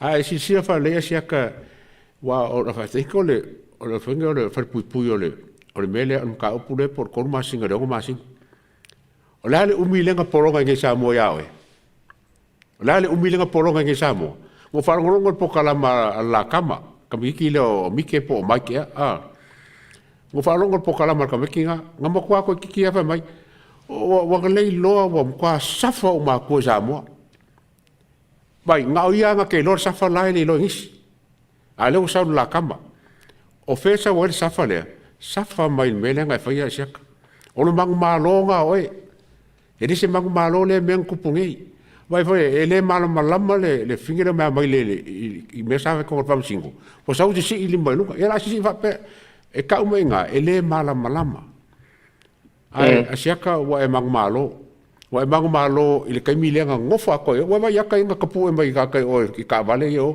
o mo fa u ko ka vale o nga o me lo mafofau le safa len kan ngo e mike inu nga pokalama pe me ola o nga ma ko pa safa sa mo me nga fa ia wala pa ko nga safa o si de ku no fa pui le pa fa pui nge ai ke au ia langa le wa ku main point e funge e fui mongo o ka nga ele se me ke por e fu asia a fa foi o wa o me la ku punge se ka ki pe la ko fa el mena wa o me mo wa ele ka ko fa ya wa langa le lo fa la ba ko le anu longo rua a fa Australia ka ko lo fa Australia ka up ma lo fa tai le atua ia la fa fonga le tulu e mai tau fa masino le tulu pe ya no te fa ya ia fua se kapu a wa fo ele se fa sa ele se sa na matua pasola ma fe meme e causa ili se sa we mai ni mori mau la kala nga fai e o fo i meia na tara no mai fa mai o ka ai ma wo mo wa le fa me tara wa fi we fa su fi wa la fi fo kanga wa le ni si fa foi la tato wo mele ma wa e uma e a e ki ku ko ka se mo wo fe na pa wa le o le vai na toe mo ai le laki e pe ona e sa no ona ua lave le ava le lave al fam singonga le ma fai nga fai la AVL o le fa fonga mai vui o vui le mori mau sa li o le AVL sa fai le AVL la vui nga fa kanga le AVL la vui ilanga foi case mo lenga mori mau o fasili la ai se a o ma fai ai si ai le ma fai ia ke o le simia o le matou case sa fai o le case pertaining ile online accusations from here. Ele se case against a hit and run or an assault where e mo mialo o waku sa mo e fa singo le ngo foanga fa singo kulanga vai fa singo fale me fa penga le a foi lo te fa tu o deliberations o me nga fa ngai mala uli ko team in New Zealand nga fu ai o nga kasi fa ko fala inga ko e Malaysia me no na ngona fa no wa levang karusanga la lo ia sa mo le fionga ya mangeli e le fionga ka mai kai fa masingo au mai ia le written ruling se if base ia ile apili le se me until now le ai se me nga mai so o factors o mai pe o ka o fo ele fionga ko masinga o lango leo o ele menge ia e mai e se fa ko fala inga ma se sa vali ma se fe au e ia ile me le ikua ia sila la ile mai ngole ruling le o mai ngai ele ia se ora o le kali le ala fionga ka mai kai famsingo nga faia nga ia le misio inga o karu sanga ku se ora a o mako karangoanga ile i melima ma le official lawyer sili le karangoa mai ia ka ia le lawyer le o team facility o langa offer mai le avangoa e ko kongi ia la ko la return fare my accommodations even o ke waku ngai Hawaii o ke waku Samoa ma la return ticket accommodations ma me fa pena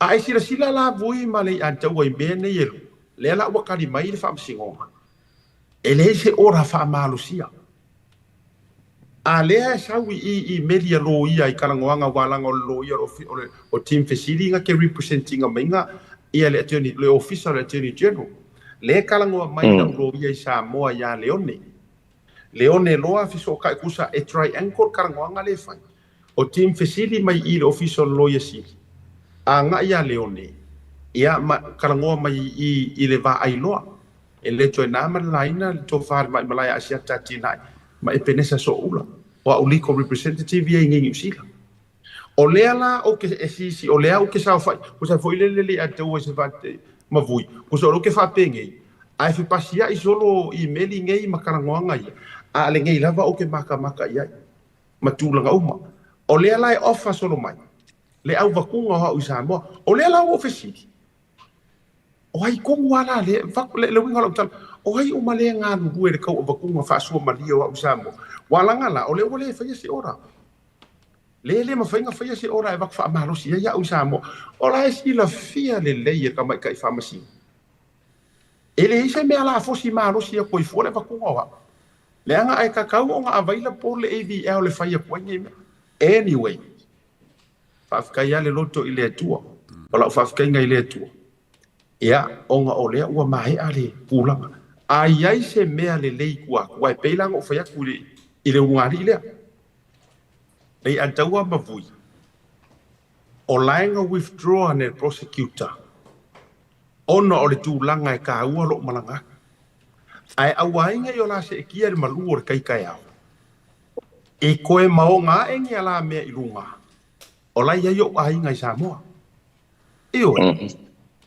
E koe maua e la se rua fai se ngisi rua me koe kau fai. Le whau rua loea. Ai whau rua e ro uso polo kua finge lai kongo Samoa. Ia onga siri ai roa lea onga rua sai kia. Wala ngai whai ngofia ala makako makau. O le whai ngofia. O le ngo ua apa mamaua. Ia ai onga ua whaalava le ruling al whamasingonga. Ele le mawhainga whai o lau AVL. Ai awailanga i rua se e kia ri marua re kai au. Nge i ke ua mau hae ngia rua whaasapa sui i re kako maka upu lava lea ma koe whai e fwoi le rua nguku pua ama rua nguku le mawhawhau. Ia, wailo fwoi lai e wha mai e whio lolo le mua le longa rua upu le ku. Le anga o ngai withdraw.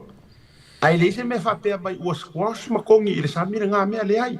Sa o le sa ua ngā vui malei ataua. E le se kako case nga whaia. In other words, e le se kako case, e le I whaia se ruling, o le ua koe ave I kua le prosecutor. Ona, o mafuanga ia ua ufilifili ai, e ala I whautuanga ala uliko team, ma e alo lofa mongi a kia. Awange e alu I Samoa. O ka oka se koroko kaila lai kulou lai whaamanga mai kua. O kou maka upu. Ia, o se manatu whai ulena. Ia, ile nganga whaaloalo vui ma le iatau. Mole se ata ngale fia wha malama toa le AVL le kerenga sau noma e se ata le inai whaafsiri o tatu tangata. O le whao minga le AVL le audio visual link pe o le tu pofengo fio le Zoom.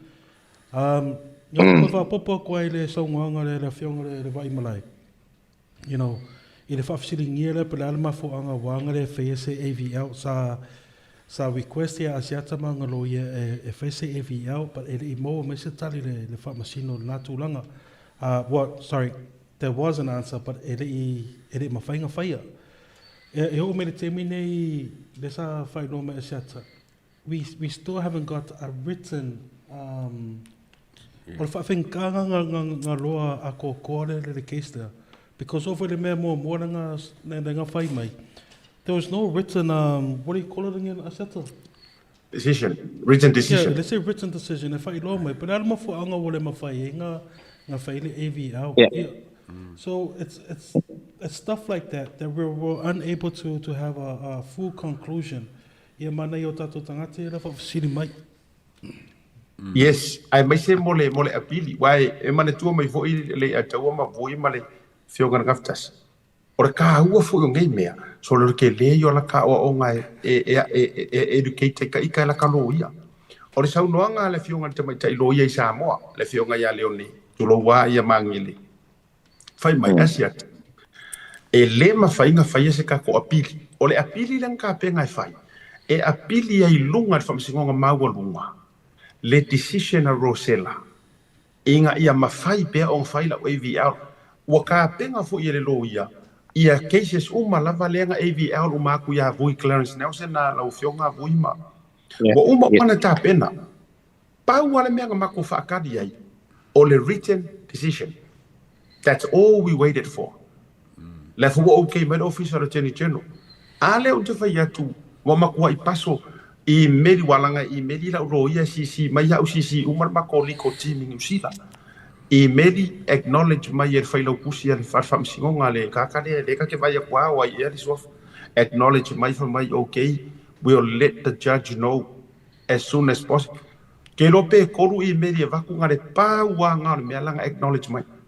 E ta ua information ngai mo le fa fonga mai e Samoa I ku ai nga fainga I hendo ai cases fa penge ia ka ku wa fi o le ala wa le ilo ku sa o le me moni lava le ata ua ma fui mono ua makua le iloa e si kua fafinge ku lo ka mai ka ilo ia leoni ia wa pressure ku fo ia tele na tia se mea ua makua pressure ku ia ulo ia New Zealand fa mole we need this we need ia e fai aku e dead end uma mea o ku loa wa uka ua e dead end uma mea ro sela mea uma le ai ma se mea au mai ia o le ala ke fisiri o le ala nga fakula uka ai se la wo fionga ro se la wo fa yaide se anga ile amaya it's a genuine question le anga wa ko si le sila vui ma le ata wo mo fui mono ke se sa ato lupe le ke so le o la uli tu lo pa le mia ma la ko ko ola mau cases e ke fiu e fai kau e o mai le so ele u mala pe pa ruling ai nga lawa ngai issue mai kaya ai pawange ole case ele a kongi lau pe pase rua ele a kongi lau pe pase rua pe ngare fa e ia lai ngor I media kas ai rua masinga o fakarikat lua masinga o fakarikat le la wa ya inga fa pe ole me foi la lena tavai o te leilo what was the intention behind ile ka penganga mai len kau ka penga mai e team facility lo pasese I don't know I question all that walanga o lengo fa mo aku ile official lawyer sili tu lo e ka huar mele a fa fonga mai foi la fionga ya manga lenga o va inga ye o ra ko upunga ko fai mai e apili ma ka upu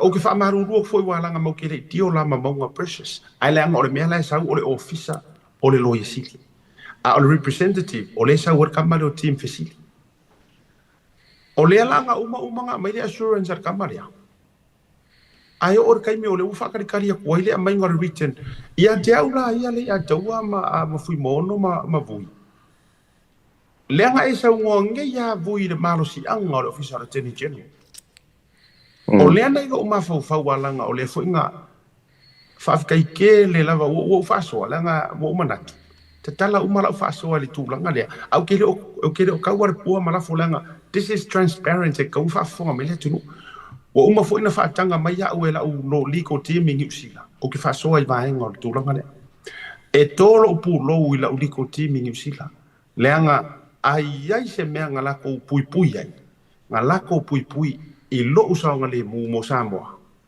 ai mesi inga nge I kau hungi mai le po angi me o lo kua pakakua o faisi makua so I fuor ko farva I Malaya asiata mare lo firm marva ai lo ai mesi fo e penesa ma wa kele cases ke kele New Zealand wa mangu malo ai wa yele fa ko fala inga e va ai mama o ai I wingo mea o le wingo lo fa metalama o leanga u fa pea e iai se maro si anga o le officer o le lawyer sili e ala mai a team facility e fai iai se kalo sanga I alo sela onga o lea pe onga o le moku wailanga written decision au mai mawaenga fapi ai whaakaria kunga ai saura kati o le ofa mai o lo pase se o kia ruaku o le ofa mai o lo pase ma le accommodation o ke arua ko isa mo fa pia e tu lo o ke deficiency ya o pole ase ulanga nga uso ya marnga ya but o le ala na wala ilono abatu lo ile best advice ala legal team in New and this is the one thing kam fai buli mulia ina yesi la fia la tulu te lona wo I media fo ila fionga le lipule and I will soon I media i tātou vaenga ina tātou iei le paycheck e kasi. E iei le kau mawhainga muri ang kau mawhai a koe le liko timi New Zealand. Ina ua le manuia le apilinga o le o ngor kulanga kuai me le written decision a Rosella. O le vaenga lo lenga kau mawhai muri a koe lau. Awa u te whai atu moni lava vui ma le atau. Lai whaafonga mai la ulo ia New Zealand. Nga o mali o ke alu Samoa. Leo o whai atu mama a o makoi Hawaii. I think 4 days ago. Na toe o koe vilia kulava whai mako karangoanga o koe whai. Malia mai la wari Samoa. La wari. Koe kope ia i ngā le whai ngā o ngā ruenga al whaaloia. Ai kau ma whai aku le liko timi Samoa. Ngā o sa o e ofisa komsinga. E au mai se puipuinga o ke leilo po le undertaking po le arka unga o lea mea karkulafo. Inga ia au mai loa se faa se puipuinga. E saingi uma mai ai le komisinga attorney general saingi uma mai ai. O la waruaku. Nga o waruaku specifically mo le case. E le ai e immune mai ngisi a me o morianga me uma. E kaki e esi. O le lasi pisa ngā o lea, o le paso po le straw, ngā au whaakali ai. A ngā seki mai le mera ngā, le a taua mapui, o au lau ki Samoa ngā le la. Ai inga ua whai aku ngā, ai ngā acknowledge mai ma whaakali lai process. Lai whai le meo le risk assessment o mea mala. Ai saule kali muri. E kali mai yar kamare o team facility. E sau. Ele o e decline. O i ngā mau kuku ai markari a uroia. E whaisi vevela o le mele la sa vari ai o ia u Samoa. E whaisi makaukia o le mele la uaruai. Le anga mongi la le ofa le ngā umai. E lau ki sa ingia le mera ngā. Ka ua ia o ke le pego waku. Le se me koe ngā kia. Le ua uma wale o orma ko wha moe. E ka kaunga si la fia e le kuhu. Le mele ka alo mai ei, le au ka alo ia ka alo mai ei o loka ngaka. Awa anga mongi lalo lako loko ngā o walaku ale mako case. E saingi le mele ai le mwhai ainga iaingi ngisi ai peikai. O le test fo ile lenga waku kongor ofisio leo lako ia. Ai sa ua, e decline. I loa lofo mailo mala ulo ia, asiata. If you decided e ke alu rungo le waalele mai alu e ke le whaalongo mai whaukuanga wanga, you're on your own. A kupu mani pe whiai Samoa. E le mwhainga e koe ka apa mai a maa ua a misia ia rau liko timi New Zealand. Le ango le ua waku le very best advice moe. Ia, ora ngā? E u whaaso atua ia le atua ma pui. Ia, ora ngā kongu lau. Ole mea kongu ale le ngoma ke sa ngoi le wa sa ngoi ai. Awa e whaingo fia ku le whai o le whai le pepa fu le pe ngar koru ringa. E guarantee e le leo se me whai e aoi. I lo pase se ma accommodation se ma mea nga ofa mangi. Le me wa whainka ele mea ngā lua pe koru ringa fu le e miun mai o e mea e lako e koe sau. Ai o le whai a. O fisiri ke lea pe e se a. Fisi kere a mi se vara mo ka nga leo la me awole sangi fo le fonga le official lawyer siri a se sangi ban ka nga leo na nga la ko ye fa uli kan fa le fo ye le ka u adeli mai ola ko nga ang fa pela e de sangi le lawyer siri a sangi mo ka po leo a ko mo ka ma ye ke fo nga ya vole ai ye siri la nga ma ye so ye ka ko e vangi fa ka kali e fa fo le ko se ni si awala se kele ai e si le fiele o ma kwa iso la velo ngali le e ke mirenga ngi Samoa ke le me vole fa ngala faia la pokalama ke le ngal mele o faia sia e le nga ka mola ua la inga fole mongisi le fola ka kalongo nge fa ma ke le lo o fisi ke le e fa ka ngaka ma fa nge mo morio ma mai fea on ko Samoa ke mingi same thing me la vakas Ma lo fa te ia o le vai Ma lo o le a fo i le mita upu le a tiata ma le a teua. Ina ua au mai le tō laulauga na le la. Na pesili lo u mafaufau. Pe o le e whaafewhea o na au mai e se whaamasino. A ufua la i la u lea interpretation.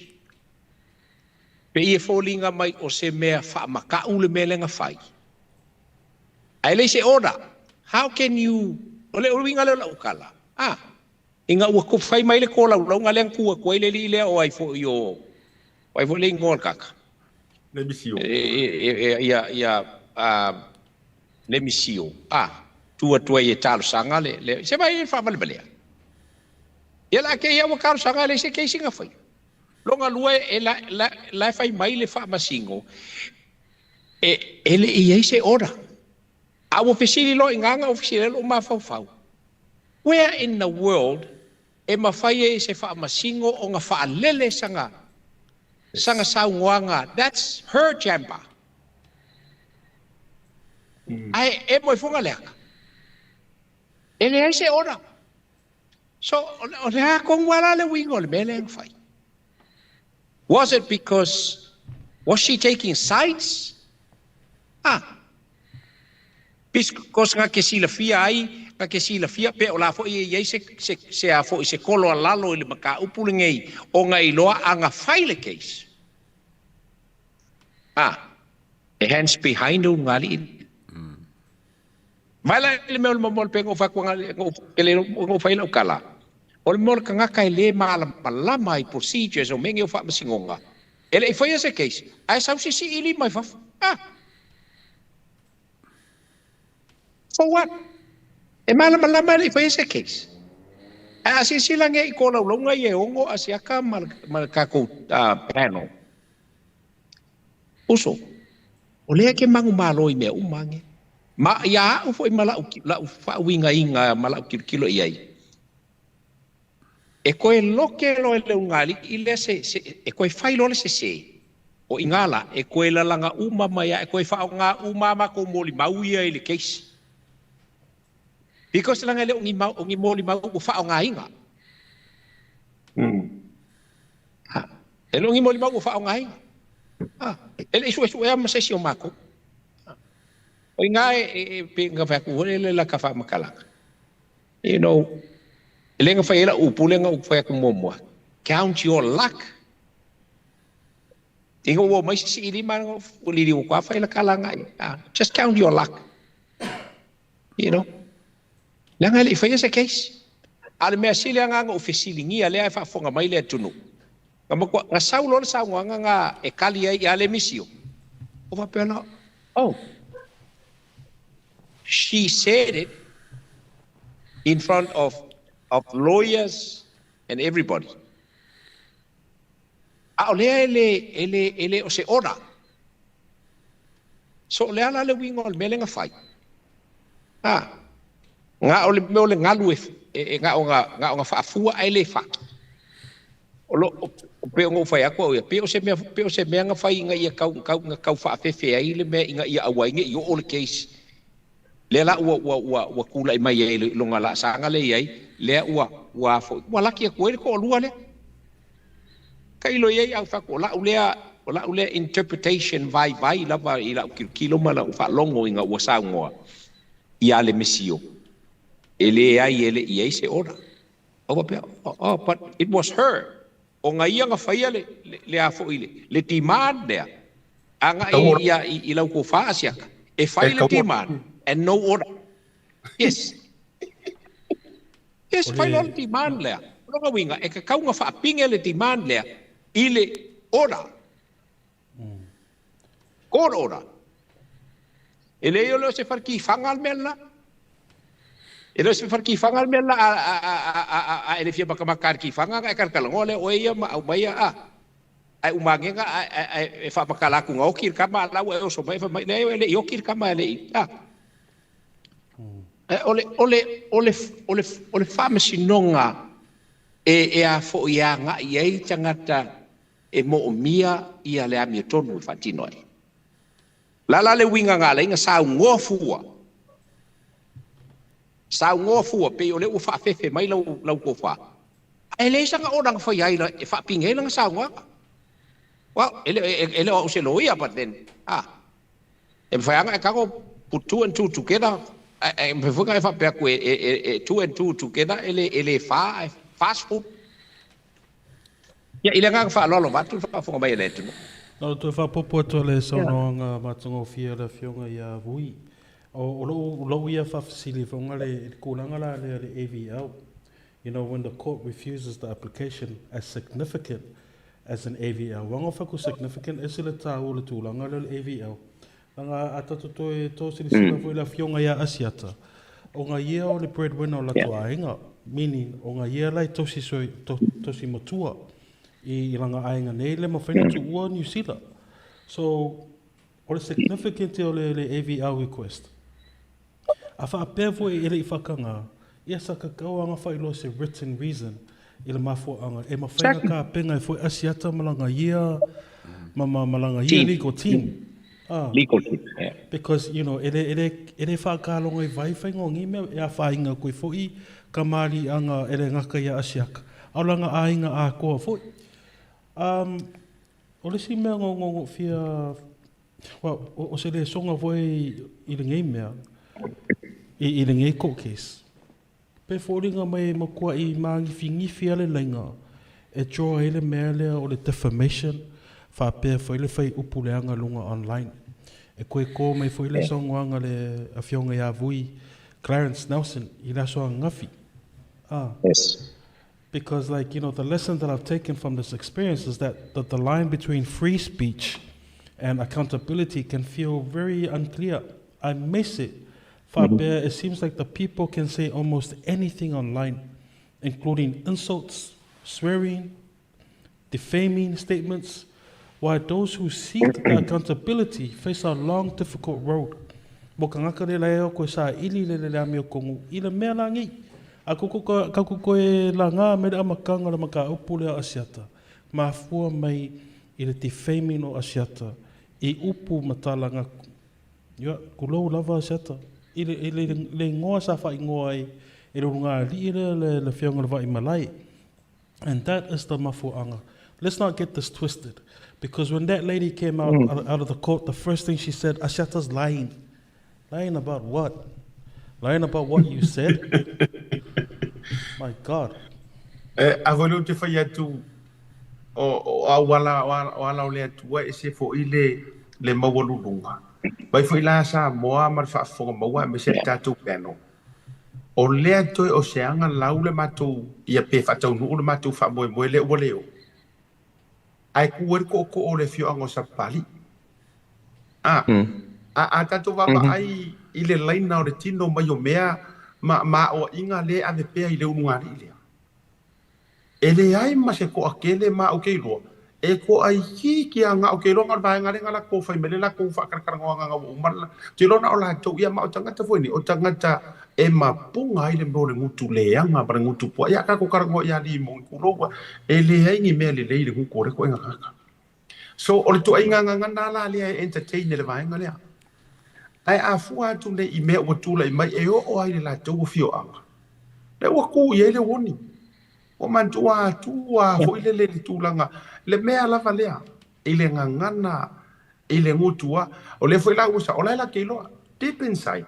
Kusa o le pretend de peye fia. Deep inside o la mana. Ma ua uma fo inga karango I ele la loia.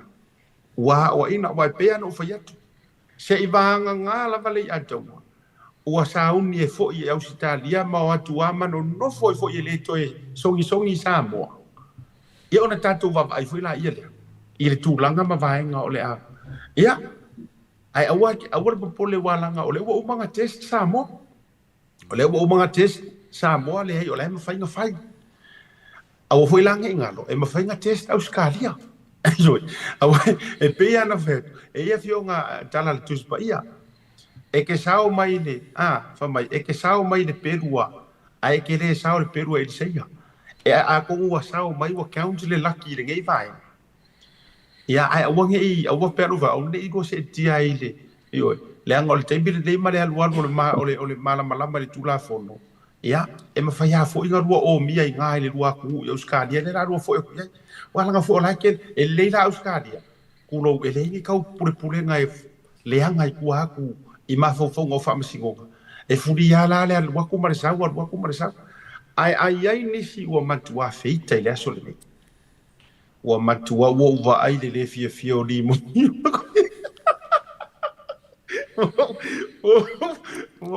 ole kai e mui vai ole watu le sau nga siata e te loa o ona ole wa wa ulan fa pela o u ia fo le ngo le misio e ka ke kua koe whai akul me la e whai mai le ilanga I le se ora e mo koe ka ke whai sao koe ia oi nge la e whai lau fionga o oenga e whai irka o la e whai nge la ia kia ira e whai mai la ia kia ulanga I le se ora a le o kulia kua le mele ia la o whai ngime o whai nge o sao ngoanga o le whai le wha pinge le o sao ngoanga o le sao ngoanga I mo moli mai lunga o le a whai o le ngofoa must be an order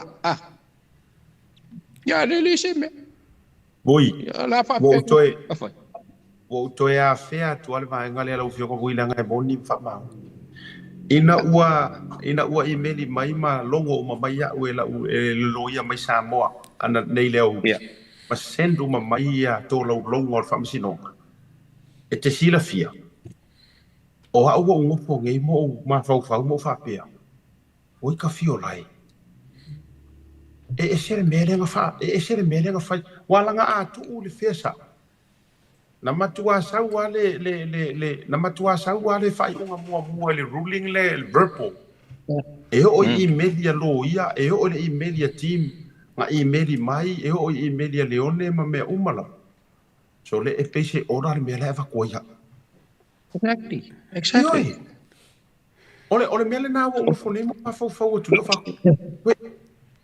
se vai la le la wasa ngor fa masingo ia le misio ele se ora wa ngai kai se fianga nga quota ia ile ia meio foi nga paroka nga samena ia mori mau ala mo kali mangingo le ai o se ele fai fa pengar fai ngor court le ngai e se a court fai nga paroka nga samen mori mau ngai sai mai mori mau so or fisili la wo ma fo ngeo fa pe we se vai la ia lo mo winga or le ai le se mo nga la nga option na le fai ngol e kai lo ye se o ka le lo se ngai me se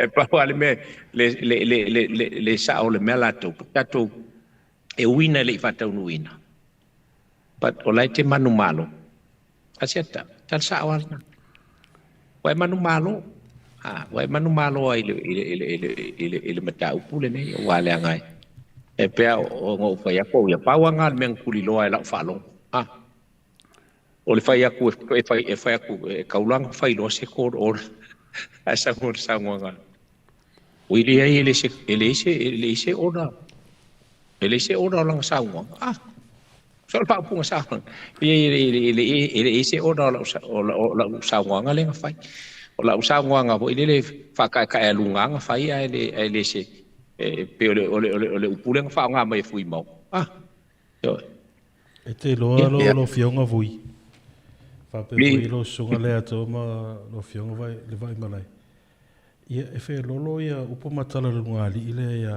asiata a upo matala fo e lo lunga li ile anga ile le fionga le parpia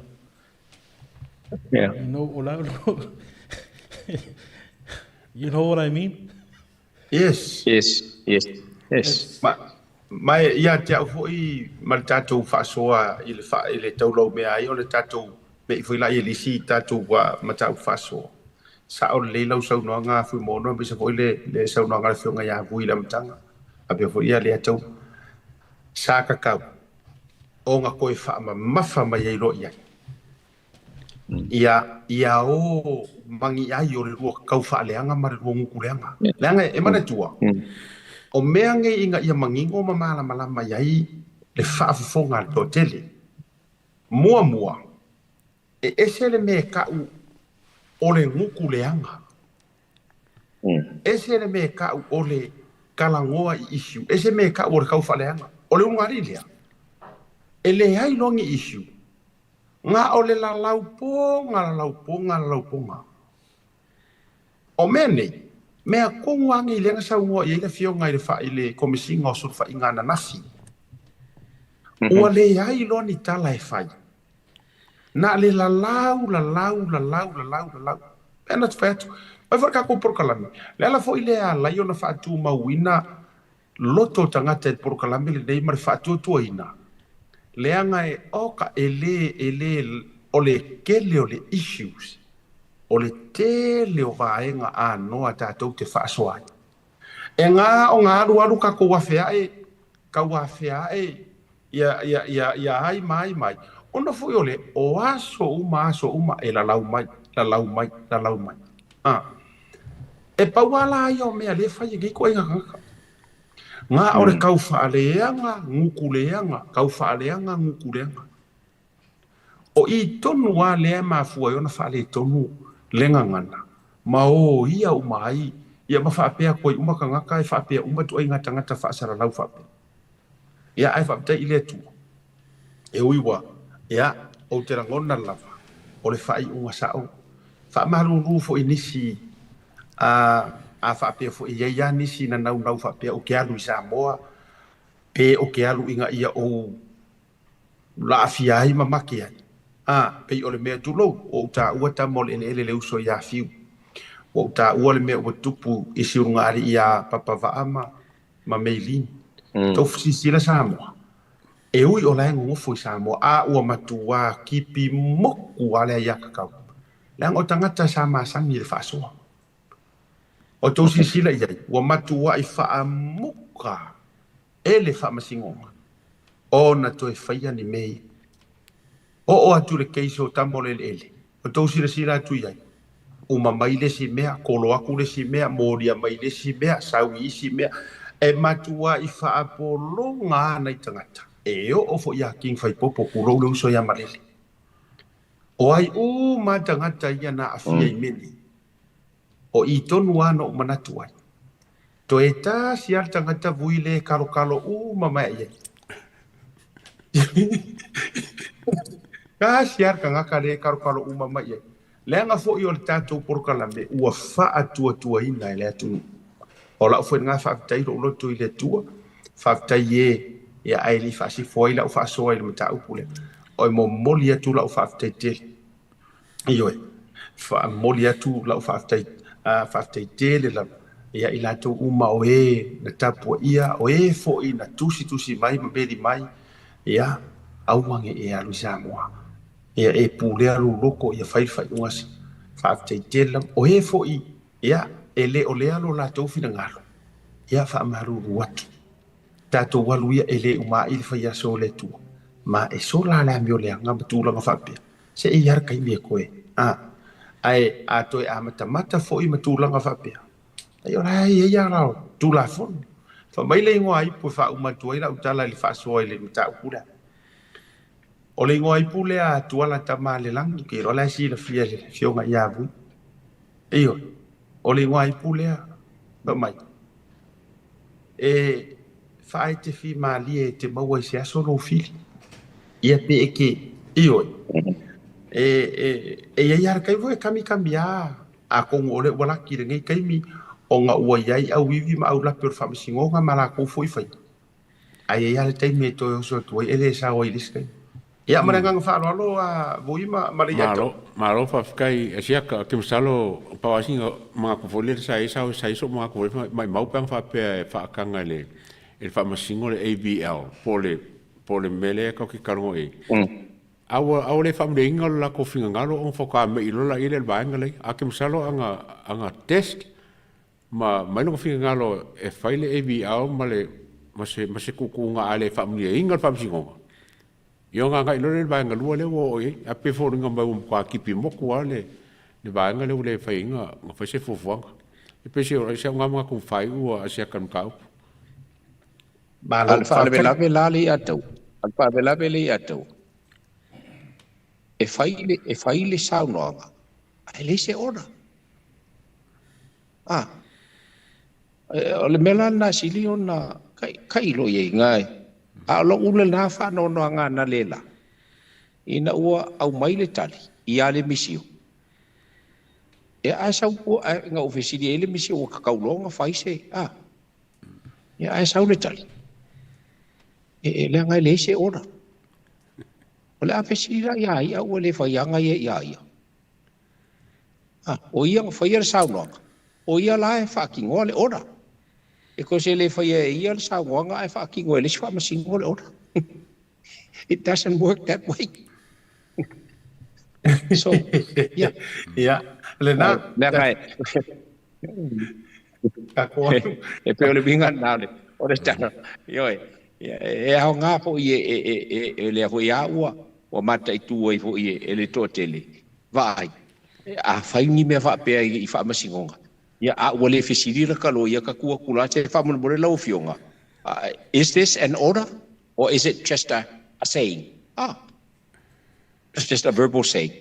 Ia wa o le whaapunga whaapoi. Ia le apura lea. Ia le whala o aka wa le misi o le whaakulo. Ia o whewhingi mea o momori au sa ngoanga i lumo le champa ma le whaafonga ka aile ngi au ora e whaafelang wha. Ia, o mea nei e maua i le nganga whanona. Ioi. Ai ono nei me fai mai meo emotions mo meo le fai lono loto ita ma meo vaenga fa pena ai ona me ia wai pena ta fai atu e fai ta tala le savili ia o me foi na itala ia ta ita ioi ai foi se sina fa fisidi e si fa masino i sa moa mai to tonu ala to e vanga ioi fisidi ai pe se au tu ina na release mai le ia le tulanga o le written decision. Yeah, I be I be a question in pharmacy. No pay I so at toy for. Yeah, anyway. Asiata so malatu fai ule matau pule to le isa ele si matau pu. Yeah. Malo la volum sa. O ke mo kuanga ke minga avelinge case. It was between you and them. Sa e lo popo le nga ya o ya vi ele ri. You know, ele po pesengu I kulanga o yele nge maka upu. A fa pe foi lai fa fonga mai fo initially fa masino, you know, to the courts. We respect your role in upholding the justice and the rule of law.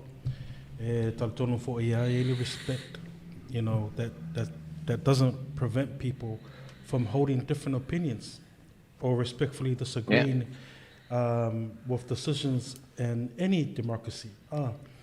And local kongunga is that the law is strengthened by when people can express their views responsibly while continuing to respect the institution that serves us. Ke pela la kakofa sol nge fiaf.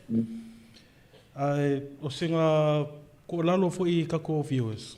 E o fo ngi avea kulanga fa pingi e kau mia fo I o ko don't be afraid to think critically. Ask questions. Or express your opinions. Because fa penga umaraka kare o siaka. Ole fai fasili magaukia.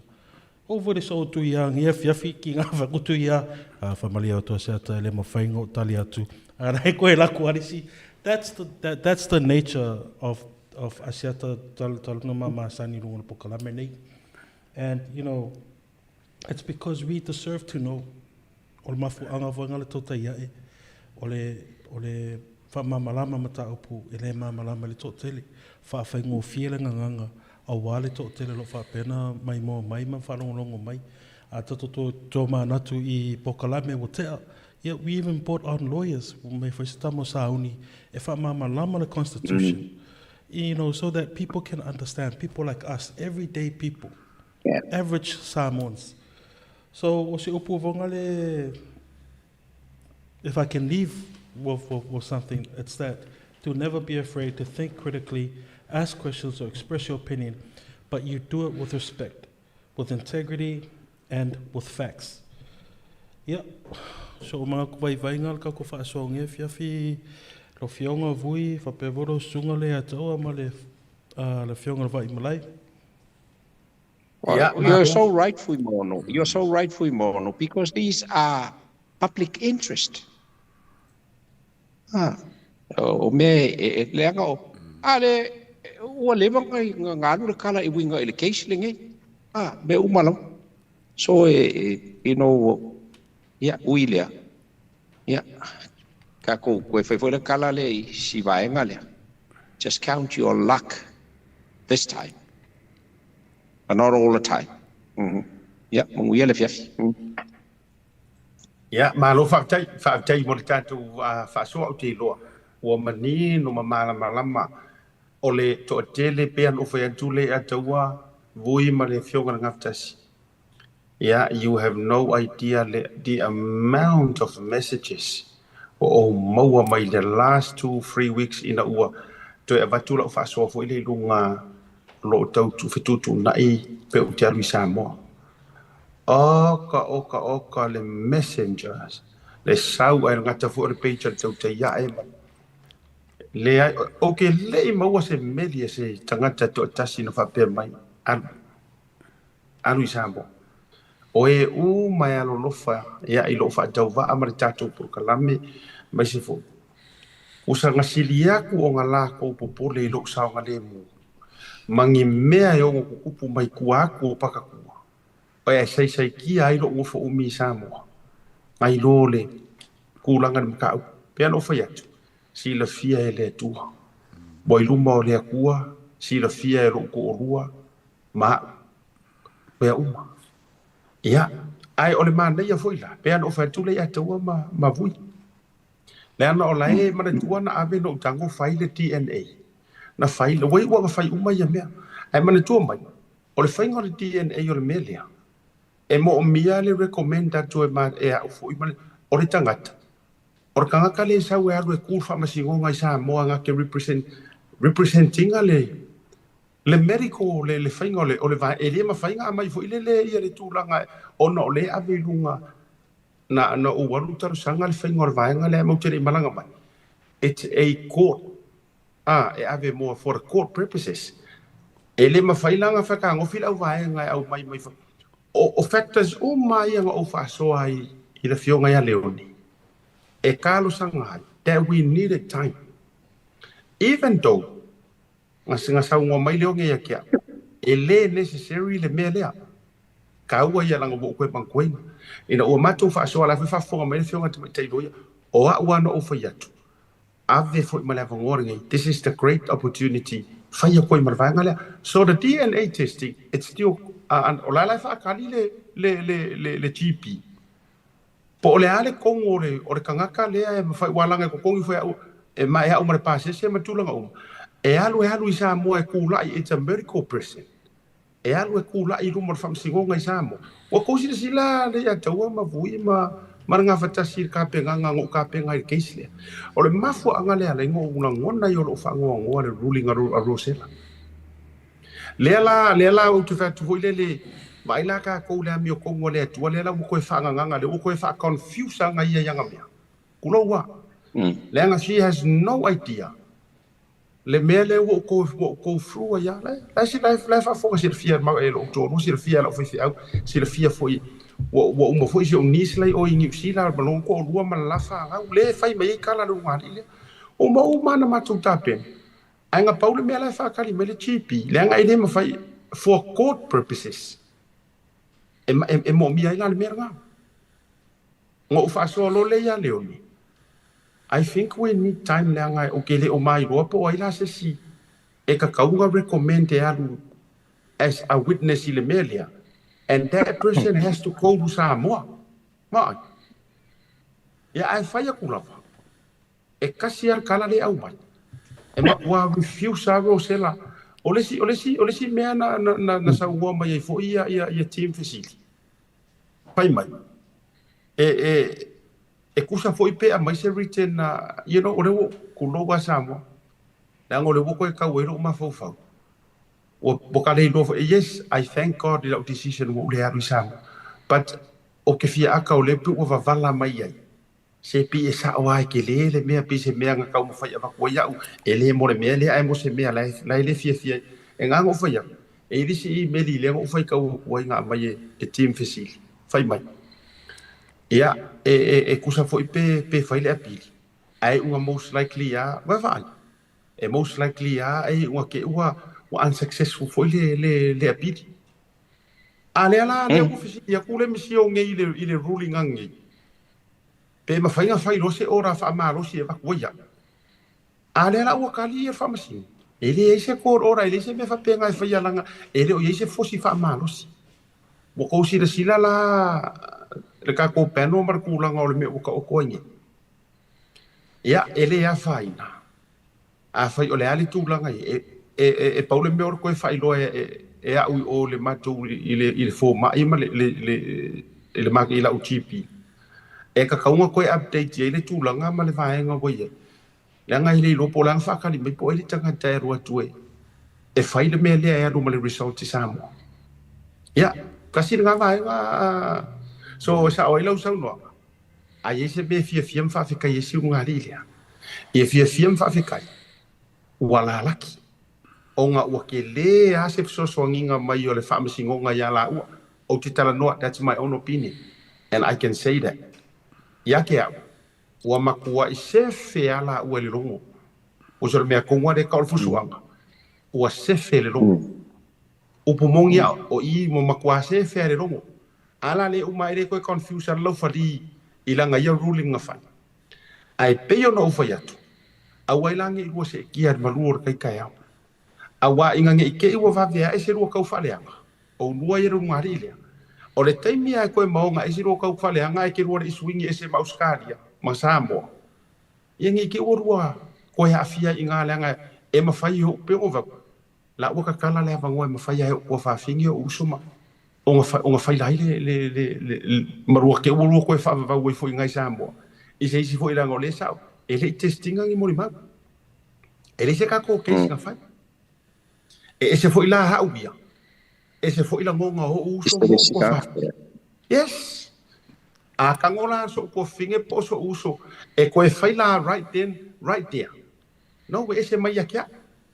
E le fo ila ngi ruling la ngai le testing ngi mo ma e sa la kala bui ma le ato. Saule. E le lope ke usa we peke usa we lo malesi kala a mai e fa pe mai. Ia langa ile include a kunga se ona o nga mea nga i me o nga baku. Ele ia maku isa ora i me o nga baku. E fa pe a mea e a. Si, bega ka feila utala. Sa ufa pe lava. Ai ngei a au mai e nga ia. Kaluai o le o nga ngafi ale nga fa kau ai le ombudsman. O le mele nga makwafa ma mafa al kamalolea o le senior judge o le Supreme Court Samoa sa kaulang va pe okay la abakula se a foi se kualalo ya ke ulu mai la kualalo nga ia ulua amaka kunge ia lo foia fai le lo por kalama ia fai maleava fai mal fa ukauka fai mal fa aloalo a fai e ke lua le uska ia e la ko pakakua si kau mai lo mal kamal nga ia melal nga ia fa vela be o ma ku eva pe mai ele se va nga fiku o ka ko mene nga va ku nga le ongo ele ola kwela se va nga fiku e va pe mai a be wa ingala u ngei ma ia wow you know ele benga e le makala ia wa langa le wa approve ya ngi o longa winga o le kala le nga au mai e fa kau i lau ko fa le vai malai o piu e sa oile o fa kala fo ngala le fa ngole be piu se fa ki fa nga le fa makala se fa makala se le ka ki fa nga fa kulo le se di ele yo ki ka ma fo le nga fa nga ku e pa e piko si mala lang ele oi, ele fica o que ele vai para o fora camaila. Ai que se na fia lá, buima. Que se me maria lo fionga le vai malai fa foi lo fionga vui. O le fai ka ko kala mo le ke fai ka ko mingi ronga YouTube. O le si de me si que le roping ka me ki pro me fi se tie nei el carfada po so kama.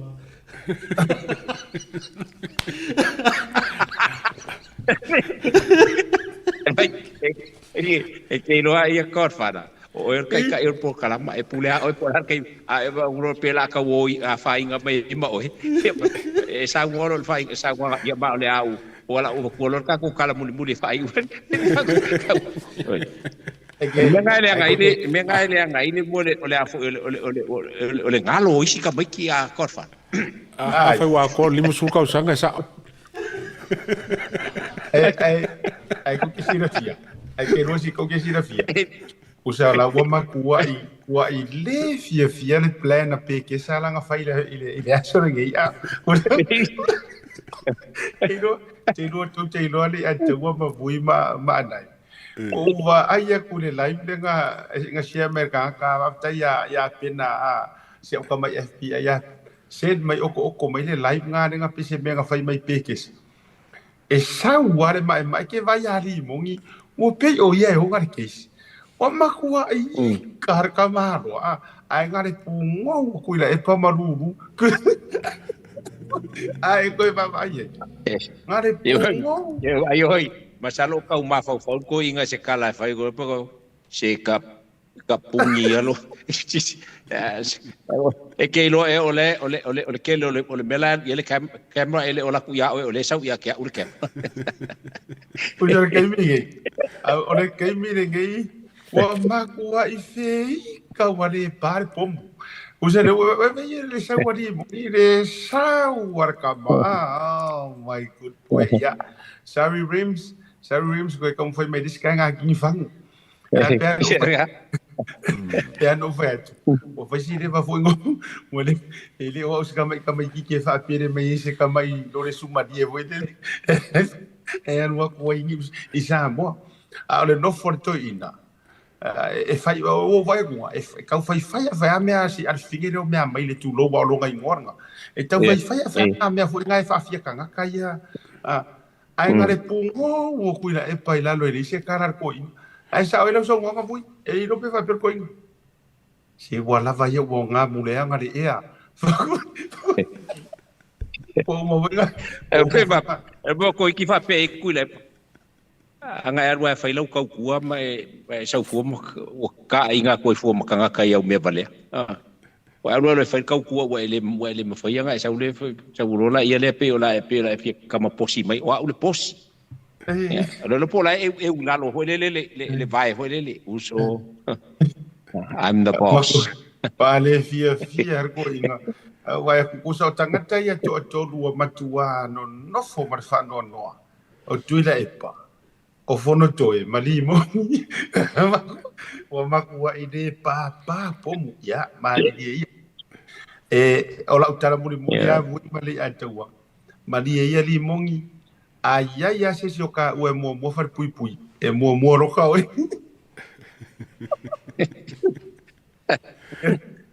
le mo fayaku wai le ya ngisi urpopo ko ya ka ua o isi mo urpopo ai o ma one aka mili po yo ka we mo far pu de wo fa ya de ai ka penga mo ka penga oi e ke mo se ilonga e ko ke uma far pu fa ko a pia ku ro mari po ya mo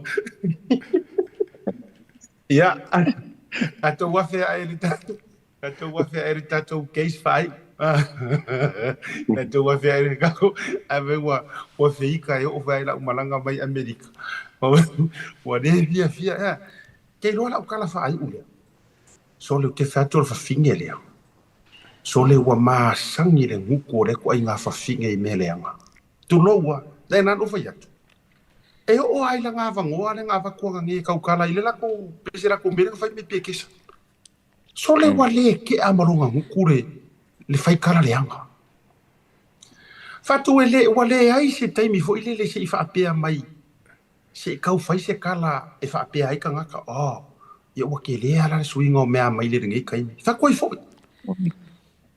ai nga maua le avangoa e mua le lo matua le lo palaso e mua fo nga le tu lo wa nga fa si nga le pior ka mai kiki nga ka kala punga lo le vai ele ai lava ia me fa ai wa fo mai ia au ko ke ula mai ila usunga nga malau a o mea ko wa ia le ma ai ma le nu o sa papadi e nga le nga ku yer koko o le alu ma fia kanga ka fa pe fu ile ma fa pe ai le o sa mo uma ai e fa pe uma kanga kai kupunga me so fa ingu uku lowa e wo to e fa to ila utala le a voi se atale po le mafo anga le o ki manga o e ongi ko e ango ko nga por kalame fa pengi. You know, I've said it several times.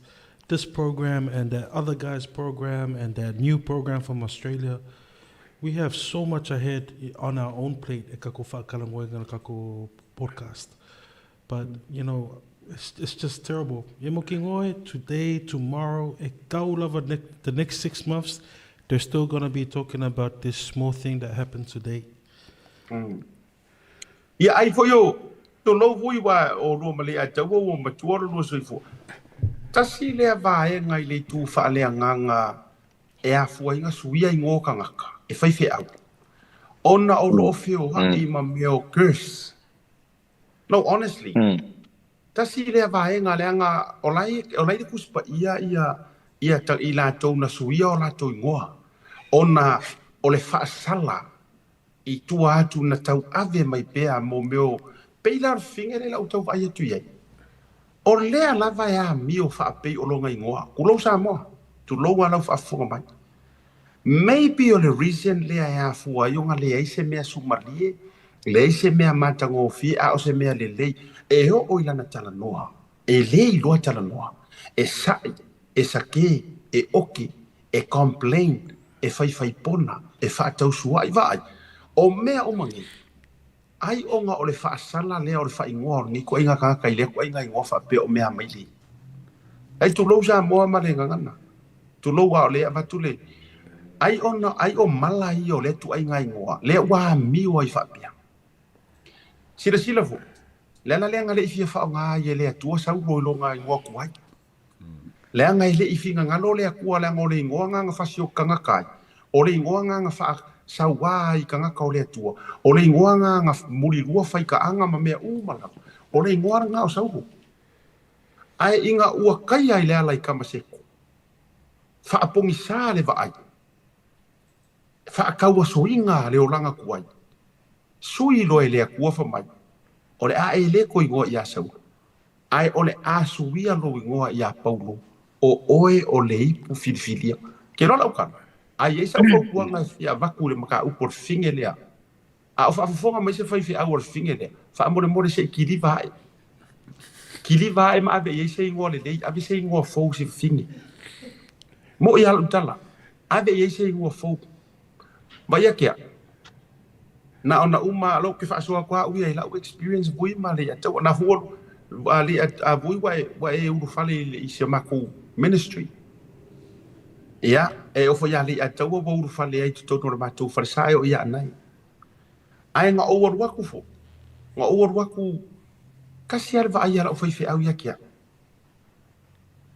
e ai mo me o le olanga fa sala ma le olanga kuai o le ai vai mai ka kia waku ma ka kanga me ia ka kia ku maka ika in ora e fa nga ia le atua e mo o mia le fufuru ese o ngei mea a uru sira fia o ko sira fia o mai ilo ngo fo e ilo ngo fo o suia ai ela foi fia le mako ministry o lo ngo o salvation io ke o fa pe mai langi si e o ke fia ngo para ngi le o nga fa o le musu nga le nga pa ia nga fio I foi ngo lo ka ma fa le nga ia manga ko o le a fa ngo oi now se fa ku lo ka mai fa so le wa ka u fo I bui ma ali ai wa ai mau ke ai le suia e weta la o fe au lo ngo e paul kan kai mo mau lo kala le ki nga le ai nga le fa ro lo pe a o fa fo nga ngi kai inga ua alu le masa valinga I le ma e kalisia wa ngi ko ru ka usanga ka ru ku so ka usanga ma le afa ai o ke ia I sa o ke le masangi ya uia me fa pe ku lo wa o go sa fu mangi e kalisia e le masangi ni swing ngi ngo e makua fo war ngi me ro wo langa ai inga ua saunga mai le fai fi au se kasi o saunginga ma wa halu le launga ai ke ia ua point mai ke au ma whaakua urunga fa mai ua saunga aku le anga o le tua o le a suia ngelo ingoa i le asor ni o le sua fai asiaka e whaongar kausinga o ainga le anga o makai ai i kokongu o le ministry ma le loko o le a suia i lo ingoa ai ka o mai le ingoa salvation ko ke sira fia vui ma le ataua ma nai lai mo le maule anga pa ia mo le mau fuil ma ko ai ngar kai mingi o le ma password le lima kausanga ai le io o kai minga sui e lo ngoa o le password le o le ma email ia o gele salvation e ia lo maringu mela ma me fa pe ngai kuak o le ma password le ang fa nga mai le wo fa so le ala nga o ke fa ya e prophetic uma meia le fo nga o fa kai le nga o le tua e mai le ko ai lo o ke fa so uma le nga o lo ia ke a u se ka ma fa le nga e kuri vai ma intercede le akua i so se fa si umanga mong ya o kala ia o sui le password e sau e ka o mai le ngoa o le afa ingo ia e ka o mai fa ona tanga ma man ko fa sa mo o salvation ai ka usa mai ia o lo ngo fo o salvation ke lo ra ka la vui o ke pa kwar ki ngale ai alu ke ka mo fa fa ma sangi o fa ro ile me o fa ia ke o ke pa kwa o fa ia vui o e manga ko ka password le o va si la ia mare ngo me lai ku o inga ngo la ngo ngai ele o ngi mea fo e o so le mongi ele o ngi mea fa mongi o so e ai winga ngi mea uma le anga e ai curse ma mea uma fa penga e kau ave mai ka ko ngo kasi foi le mea ngala penga yo ka ko makua e oi a fei ka fai fe au a fei ka kwa oi a manga nga oi fangua ma mea uma o nga fai ngoa le o ka ko i mea ia i ko ia le la wala i no fa so a fa pene kasi le me o ka ka fai sia fa fingelanga e nano fa tu le o kere ka muli nga me fa ai le anga o le sia so mai ka nga kai lunga it's in front of my face every day e ke swipe ku lava kiriki o so mai lunga i mo news feed e ka sia so ka o le winga o la utala not for once wa ye se fa so ar fingele o fa longa e ka fia ma ka fa fika i so ka loko o aso uma e o ilanga aka e pua inga mai le amu e pua inga mai le fa sausili e pua inga mai le fa kau ka va ma le fa ma waluma e o ilanga kalangoa ela na le no fa yatu o mala ia le kau ave ngi kinga le lope ma fu mai longa sua fa le o mea mai li o le ala wa mio ai e pe o nga mio e pe o le ngoa ia nga o ko fa kenga Thank you for sharing. O inga le sa o ngalo sa nganga e te mana o papatiso le tinale. Ole papatiso ngai le lava. I think deliverance. Le ngai yai me mua i rumo le papatiso nga manga kua. E ka kaunga sau mua lea le fa kua karikong salamo papakiso ro ai e lei papakiso e pe yo lei aka o mavui e ka kau o ki liva mo o le ale lei ma o ngo mavui le sima papakiso e vo ma o la u tala i le vaenga le pe ona sa no i le fionga ia anai po le fionga fo le ngaftas ia ka ino o le mela we wa makua pe o le papa maa e le mawhai e se masinginga nga suakia e le mawhai e se mea nga suakia se i vanga ngai lama le ao malo o le kua lava ia le ao le malo si o le kua lava ia ao se upu hole le kako o le ka whapera ka kau mawhai nga ia e le lope e kaku ke kakalo aku malfa kawanga ule kua ai fa pe mai le kua o kou I loa a siaka ma le a kaua ma fui maongo ma fui o au ngā sa o ku I ngā ku la ku ke kala inga lo manga o I le lalolangi o le ale mele ngā whai le whawhingere iei maka ukia le mea ngā whawhanga I ngā iau au ngai pele ia ke au o ke wha marurua koe ia ke o kou pe o ke loa le mongi lau kou kakalo mai ia ke au wa umalava o whai al whai unga o kanga wha pengei wa umang whakali aku ia iro la kou I unga pe a umal soifuanga ngei ili koe whai se si mea iai e penga vai aku ia si la ia o le whaka umanga ngei le afu ili le malama e penga vai le se mea e pe ala ukala le wala koe whaila ukala le asiaka ma le ataua e ke mawhainga e whakongkongua le pala ai e le mawhainga e whakongkongua se vale e langa winga yo le mo le vale e le malama I mele ko laulaunga le whainga le la a foi vai foi ngā sawa e whafosi si I lunga malima as if she won the court case how pathetic these people are so e pele winga le laukala ako mali dia ako mali dia peanga o fai aku e kako ke fiu e kau alofa I le mole vale kau fa kongkong e mawhai o fa kongkong ul pala ai lem fa kako ko fa kongkongua I le vale o le vale ai o le biala la ule tala sawa you know this cannot be done ele mawhai ngā ment Tavi foi malonga I o nga kangaka o makai o longa o sa o longa ainga malonga nguu ile inofa maulalo longa winga e mafua mai ile nga upbringing ile nga falwa male you know leo pumalianga yes akakunga se e kau faise kala ia ku e pepe ia e halua fa sala e halua fa sala le ku ko nga ka va pe ia de nga fa lo sa oia fui mongo a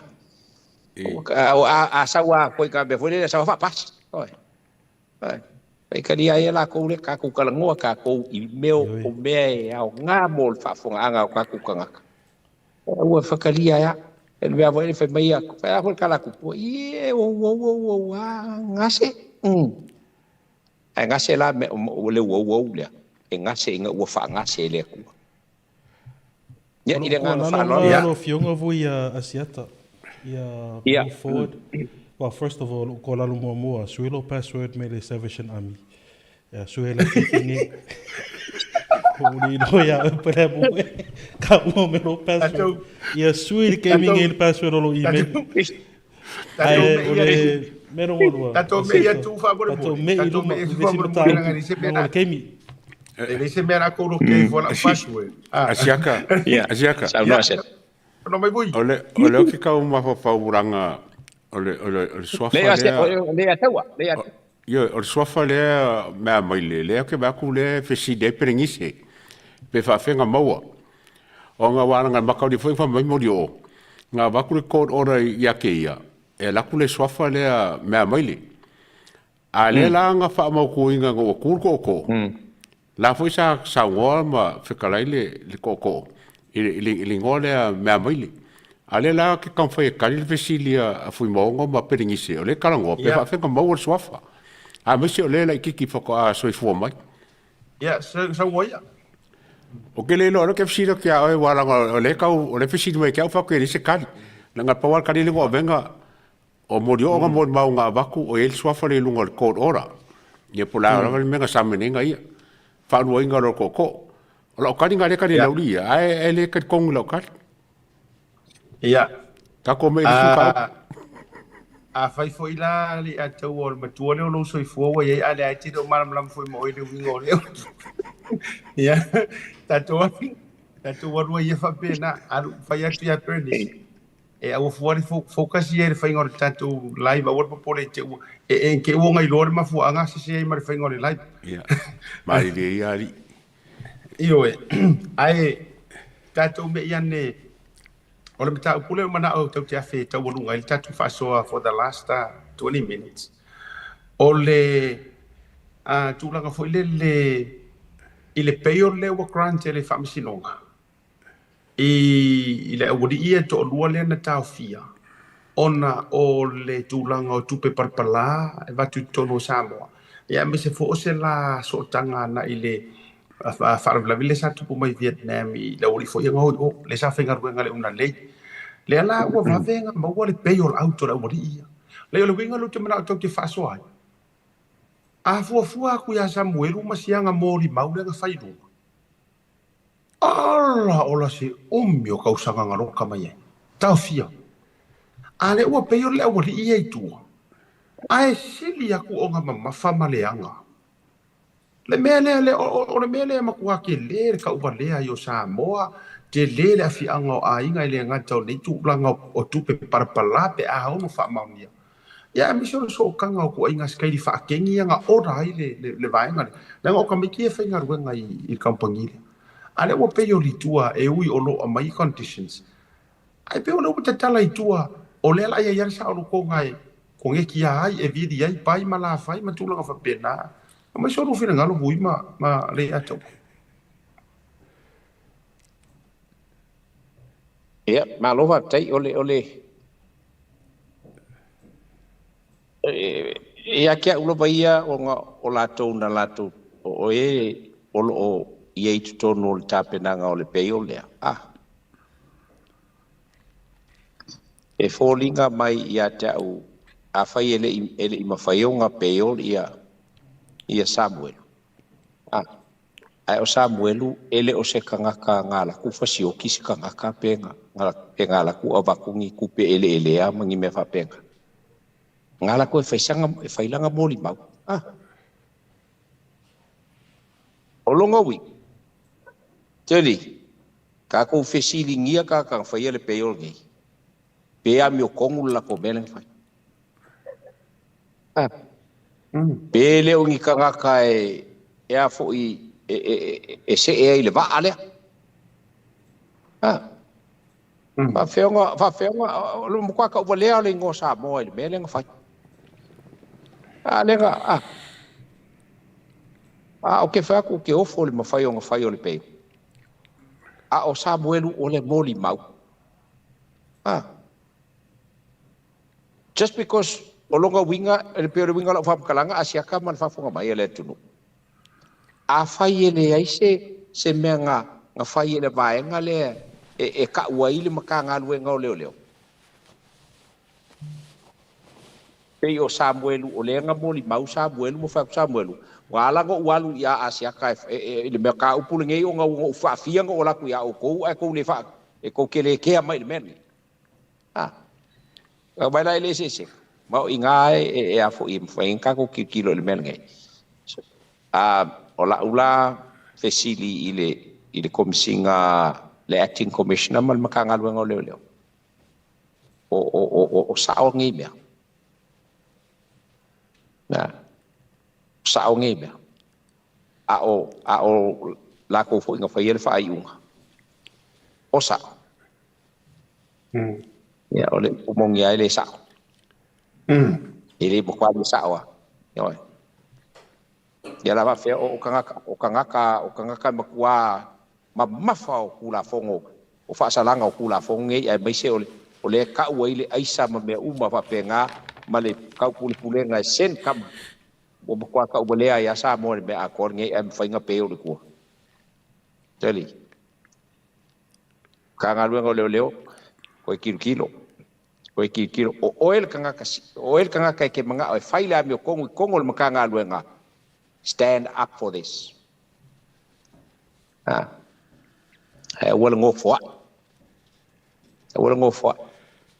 ya ilanga fa lo asia kama ilo ula bale ka kongunga ko kasi la wa il mel nge ile wa la nga asia ile e furinga mai ka ilo ia pe umakul kausanga ngi malis kausanga umal term ngai ele faiaunga ka ku vai ai ka kai kala umai fa makapu e maiak aile fai nga maua le ulu le ngaka le ulu le dragon le maua aile bawa mai ka ngaka ho ie di ka ua kele la kunga le au fa nga ma le au fa kau aile maua le ulu le dragon Pai ke ua vai le ulu dragon pe le po lae e ko kongo le li ole e le nga fa lo ba lo fa tai ya le ya tau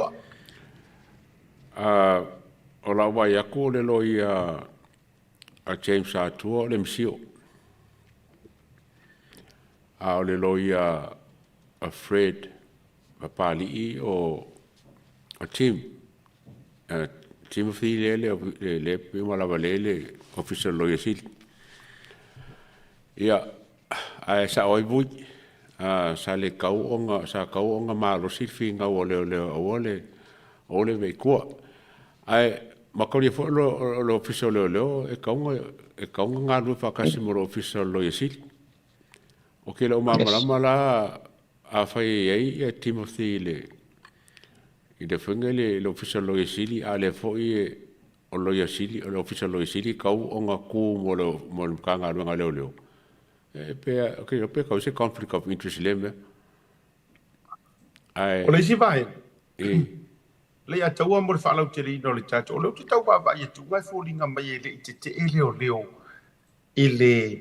ile tau fio ma wor peyo o tasi le vai nga o le te va vai tu ai ia wai moni ai o leo la vai ele o leo la vai sta auto ia ile fa nga fa msi no te lo te e me se tu rango peyo la variations for i o le la o tau fai tau tu la vole te fa so mo va vai tu o le tangia mai ele o ke ele o leo le peyo lono winga o la te atu tu si fa mtelanga o la o ile i o nga leo ia o ia ikua la wali ia fa karikari ai awala le ia tau ma vui la se mama o me o le kamiro ko kolo ia o le kolo ia makil ko so fo tu lo ia fa masingo mai o ko sa mo le fa ia tu lang o le tato tala no le isu ka ki ia ngi ku ia fa masingo mai e fia la ngi ka pe nga ia la ka pe nga soro ngi ile o mai ku ia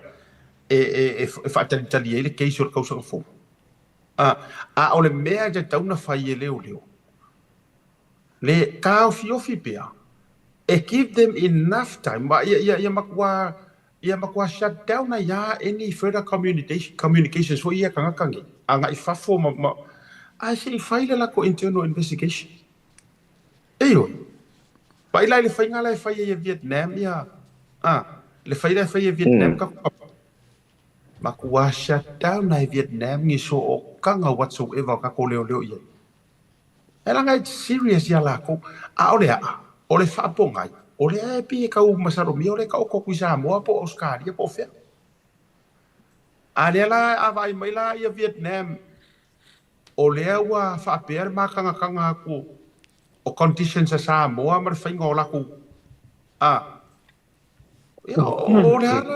o sa o ala le muso Vietnam e mo muso e fai mai ni karangoanga se vai ngale e meli e o al fia karangoa mai se ke fongi le fia ya ulai ka ke la ko ngo ingale le fia karangoa mai o le Vietnam ka ko le ulo wa a fai ole ma kanga le ma kanga ia tu lango nei me fa pe ia le la o tu ai e fesilia e per ma fo ai se anga le fa kanga ai sa mo ru ku ka ni ko ki ru ka usanga mo ko pule ko ki ko ka usanga o ka fia mua ke lo se ka fia mua le history o ka fia ta ilo ia se lo si la fia asiata e foringa mai e one law for them and another law for us atotanga i mai ata ia Samuel te minga nga falpui e o watu mara se furu leo ela te otu ato itanga i mei ato la uri ia e whelola le ato le to lua la ua e ko lua la ua a vengi isia e sa wawali fua la ua i ngare lopi i le mele sa wale ko ia Samuelu. This guy is handcuffed e foi le siata le handcuff ko e handcuff I vai. Pe o sili aku le anga o le kulanga nga o Samuel. O le kulanga le vo fai isi kama ia. Ia. Mo ni whamaoni anai. Wala va tama avu, wala va tama men tātou mori mawina I whai kua ile. Le tu ai ngā whai longa lanu o le mesa ia i le whai ngā le tu ai ngā tūlafona. Whai longa tangata. E oe. Whai ai ke sau e ke fast, pe ke lango le malo. Ia. Tālu si ia le tūranga, e vai ia kanga e vai, savani vale le ia. Ai mana tua mai. Vai ia ka ko ia peko solo ai whakasi asi ngai kenge leo ia kai ia e lau wari ia. Vai. O le taimire na sa wari solo ma le amai ngō Samuelu o le defamation. Ia se vai la lewa uma le kōla ulongo e vai. O le escortinga le o kaka na ferua I tūlou le ngangana na ferua I mipanga kaulanga tangata valeina o man tangata fu ir kaulanga. Ia a tato vai e le whainga a. Ia. Na ona watu wa pena o le whaasoa le whaafonga maua mai a Samoa. E vanga fo o le fiafi. Ia. E tu sai o nei foi whaoratia ia se I o taunu ua tu ona le ataua ma vui ke loa ona o le la atasi fururua ia mātou nei ia o lo ia I foi nei tātou uso I nei matua whawhine o lo alala mai o le mātou me muli le nei e foi nei le sunga ia tu le pa whawhtei sua ia me se foi nei niso tua whawhine masani o lua si le fia foi te tautou lo watu ona le mātou rasi pōle nei ia ona mātou malanga tulea ia ona wha umo foi lo le tātou vai aso ia ai tele o le issues tele vaenga on tāpenei na foi tau te whaasoa ia manatu e i le whaasisilanga na ua watu anai wha mole la whaasisilanga lea na o le tue fi avifo la vai runga I whai mo urapela na mai si mātou vaenga I Wellington ia le whaasisilanga lea ese mai a nai atu ia le no watu anei lama whaasisilanga lea o le tautala e tue whamanatu atu le tausala ale ainga fasta Wellington e whaia I le aso valu au kuso. Wha mole no whaanga na o le St. Anne's Hall, St. Anne's Hall Catholic Parish in Wellington. Ia usti le fia uma ruasu marelua Emmental Street, Newton, Wellington. O le aso valu tāo suta sianga I tolu le fiafi. Ia wha mole le tātou ainga fast, ia me se fo supporters uma le fast. Ia ma tātou fans uma le tauteia. Lango le wha moele na ia le tātou ainga fast I Wellington e le fionga fo teitei fona peseta e me se fo le komiti ma le lau mamalu ia o te lagona ai ole o wha mawai atua ia o le nei teimi lau fionga vui e me se fo o lau sunga li atou ia ona o le tūlanga fo I ole tali mai o le ua koe koru o I toi fitu mi ton tāro suma lua le po ia ai momoli ato o lo whaanga I le tātou whailoa ina le tātou ofisa ia I le aso tofi lau sunga kaut fada ia tātou whira I foi vui tātou whasoa ia mane foi le whaonga I fotu taimi ia lofa te lea tu tātou ofisa mo le taimi au te lole au wha mawai ma tu muri nei po a lofa te lea tu whasoi foi na God bless lo fionga vui fa pe voi lo songa lea tau sa kongo koe whai kau kule messages se koe whai kau whale ia o le whasisilanga le mo le tato ainga fast au le whai le tato tau sala so valu au kuso o le venue o le St. Anne's Hall Catholic Parish of Wellington 22 Emmett Street Newton Wellington ia o le so valu au kuso a mata me le tae alo suta si nei le tolo le fiafi ia ona sila me le postanga nga welunga le ulunga details I lunga le postanga nga whapenga mai a siata o le tato fontanga before the tausala e whai a Iulai a so suvalu o le a whapenga whai I le Johnsonville Community Centre Trust Room 3 Frankmore Avenue I Johnsonville, Wellington e whai la le fontanga lea la so suvalu Iulai a mata me le suta siltae au ana I le lua sei nia le taitai fono ma lau ainga fast Wellington ia o le sitato whasaulanga o le siva sa fata lua ia o le sovalu foi au kuso e whaila le siva nei I Melpone For Molly Perry, can I just have that on a big screen? I just want to read it out. Yeah, o le a whaile le tato siwa la so valu au kuso, la so... Yeah, all the information for this is on the poster. I le tato Springvale Community Hall.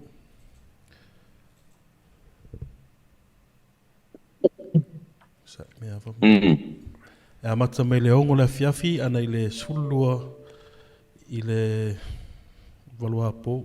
O le address le i number 1 Osborne Avenue, Springvale, Victoria. Ia, o le si foi tato whasaulonga o le skopa, o le tato STEM project. Ia, a whapea nei whawhongo mai nisi tama matene tuai o le tato haonga. Ia o le tato account number le e whai meilo le stala. Mo le skopa ni sila awale whainga le tato Science Labs i Samoa. A whapea nei te tana i mai o risi o tangata lau umana au mai lato whai meile si tala o lato swafa whapea fwoi tausanga amata. Ia, whafso ta i mai wau nei, ia whapea fwoi la fionga lau pepe tālai. Mo nisi whamtalanga. Au le tato... Oi, pisas whangau ea Perry. Ia, mo le to whaile happy birthday to Princess Crystal wa atola na whātau sanga i la soa nawhia Perry. Wa mga whamangui a siakale. No? Happy belated birthday. Ia, o te lole le tele tato whasa longa le leina whai pēa tau nu me la whionga vai malai. Ia, enu sa i mei langa leo na o maa ua maa lefi. Le sunga le atawa. Ia o masangi a siaka whainga ang whasalonga. Ia whamanui atu whailas whanau i le awhine ia Crystal. Ia God bless and may God help you with your youthful life. And I believe you are the daughter of Mr. Falai. So I'm trust your father is going to spoil you this today and tomorrow and this entire week. Ia alofa tele atu le atawa a siata whapea fwoi la whionga ia vui. Ia ole na. Ia, vui, whafkaikele lo sao, ia masifuru whakasimai ka ko whaasoa nge fiaf. Au ke longonga ia a moso o ngoa ka koe mai ka whaumar ka keisi sieri umonga whai. E kere ka whai lia whai ala. Whakasimai ka. Yeah, that's fine. Ia, ai mole malo le kungu, ia, whaumar mai loe oe ka whako whai loa loi. Ia, malo whaptai e manatu o le ua sauno atu le sunga le ataua. Ia e o ngofo le saunoa ma tuina atu se fina ngalo le vai malai. Ia manatu ia o le nganga lava le na tasi o au nei. Ia e mai se foi o le fionga na ngā fitasi. O le nganga o le whaptai tele o na o loutu lava pale. Ia, mwhapefo o loutu whatasi mai. Ia e manu iai whaiva. Ia o le sunga ia le ataua o lo tui matangi olo ia au to ese aile to fai le vai malai ia fa manuia le tua i lo to fafo ma lo to fale ia i pe manuia o le tua ia i o pai o salema ia po lo tatu tunu ia ma fa mo tatu to efta pai fo ia il te mi nei a ele o le kai mi le ngai a o le kai mi masang ia ile aswata ia pe ona sa no le te tai o le pol kalama. O le foi le whaamalo ma le whaaftai i le whionga i le ngāwhtasi o na o le whaafoina o le tātou nanga ma le tātou tautua. Ia, manu te leina, pe teimi o toi o le nei whiafi. Ia ai, whaaftai whaasoi foia. Ia le whiafi mongu ia le pō mai a mako ngai mankau, whaasoi foia. God bless.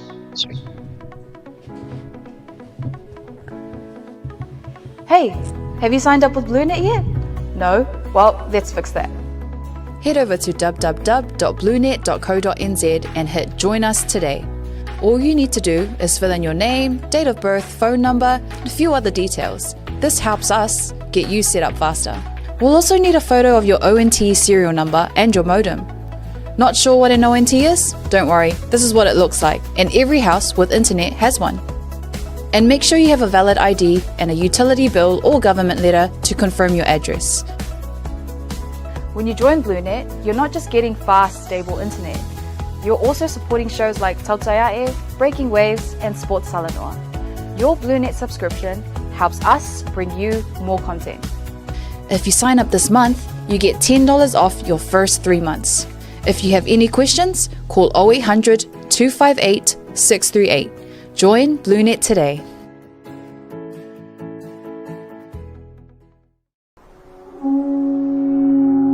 SMI Hardware is proud to be Samoa's leading provider of high-quality steel, metal, and roofing solutions. Colours inspired by the heart of Samoa, from the deep blues of our ocean to the warm natural tones of our fala and tapa.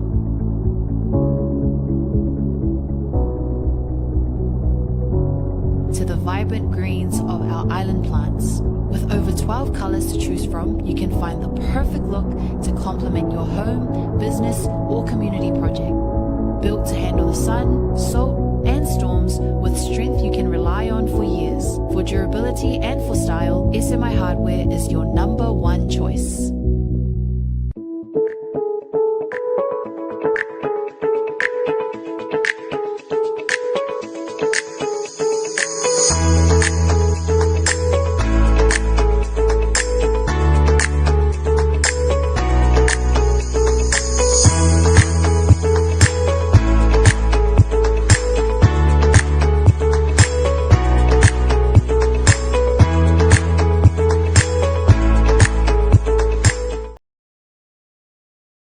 There were no Samoan lawyers in this industry back in the day that were doing what I'm doing, which is giving back to the Pasifika community.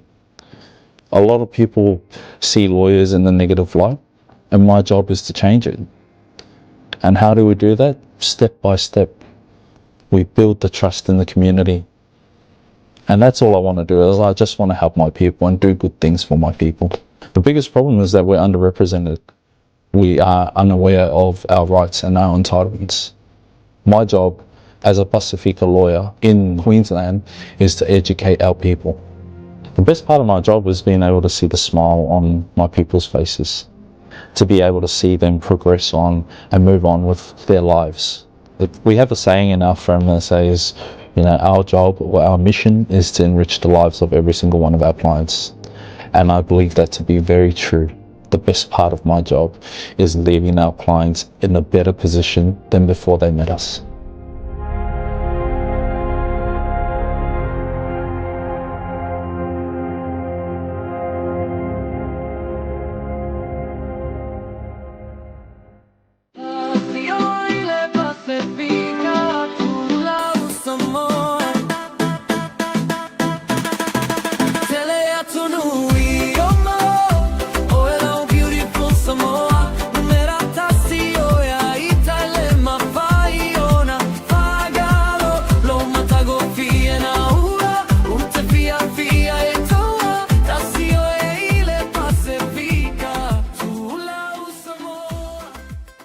Mo le whaongai no le talo voucher. www.pacific40.com ilo pena te whailang. Ona whiriwhiri no le au nanga i te whia whaongai na e pe o whātaunga prepaid. Pili o le vai, pili o le moli. E mwhawhana utuai le ta vale ngā ta whauilea. Tūlanga tau I tau mawha. Ia po se keke o le whaipui ponga māso whanau. E mawhai fo I ona okai. Tau o le whausia ino whale mo te malawa I Samoa. A mai ona whiriwhiri le au nanga I te manao le. Ona o omi lea. Ona whiriwhiri lea o le whaloloa ma le nu o lo iai le nei whaloloa. Mautinoa ua sa o le leile whare o loa marelu. Whiriwhiri leo whai o le talo whawauta te whia whatawina. Mai le tōru se furu fitu se furu se lautala e o atu lava I le lima se lau lima se furutala. Ona whiriwhiri lea o le upu check-out e whamautu wailau whatau. Maratua, whatu mo whamau ngai peo lo swafa antoa I meli po se numero le telefoni e maiso le tuatusi. O lo ainga I Samoa, manatua, whatu mo le swafa ma le numero le telefoni. E lua awale mawhona e tongi na ilau whatau. O lo o no le online banking mo New Zealand, ma le Visa card, ma le debit card mo so se vai ngol le lalangi. A mai aloa, ona submit le o lau whatau. O le temi la vai mai ai lau whatau, o le a fiti se wha ai loi lo ainga I Samoa, e alai se te autus tu sia I le telefoni po o le email. E wha mautu wai le whatau. Manitua, Pacific Food, ma le talo whawauta.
She like that ooh na na na, ooh na na na. She like that ooh na na. Yeah. Welcome home, where every guest is treated like a VIP. As you get ready for your departure, begin your journey at the main terminal check-in. From there, head to the VIP terminal on the left and make your way through security. Then, step into a space that feels refreshingly different, modern, newly upgraded and designed with you in mind. At Faleolo Airport, VIP isn't exclusive, it means everyone matters. Relax in a calm, air-conditioned lounge, catch up on cable TV, or simply unwind in a quiet, comfortable setting. As you wait for your flight, enjoy your first round of drinks and a selection of delicious Samoan cuisine on us. For just 115 tala for adults and 25 tala for children under 12, you can elevate your entire airport experience. Simply book online and present your receipt upon arrival. The VIP lounge at Faleolo Airport offers both downstairs and upstairs spaces, giving you the freedom to relax your way. Whether you're sending final emails, joining a Zoom call, or just seeking a moment of comfort before takeoff, this is your place. Talo Falava and welcome.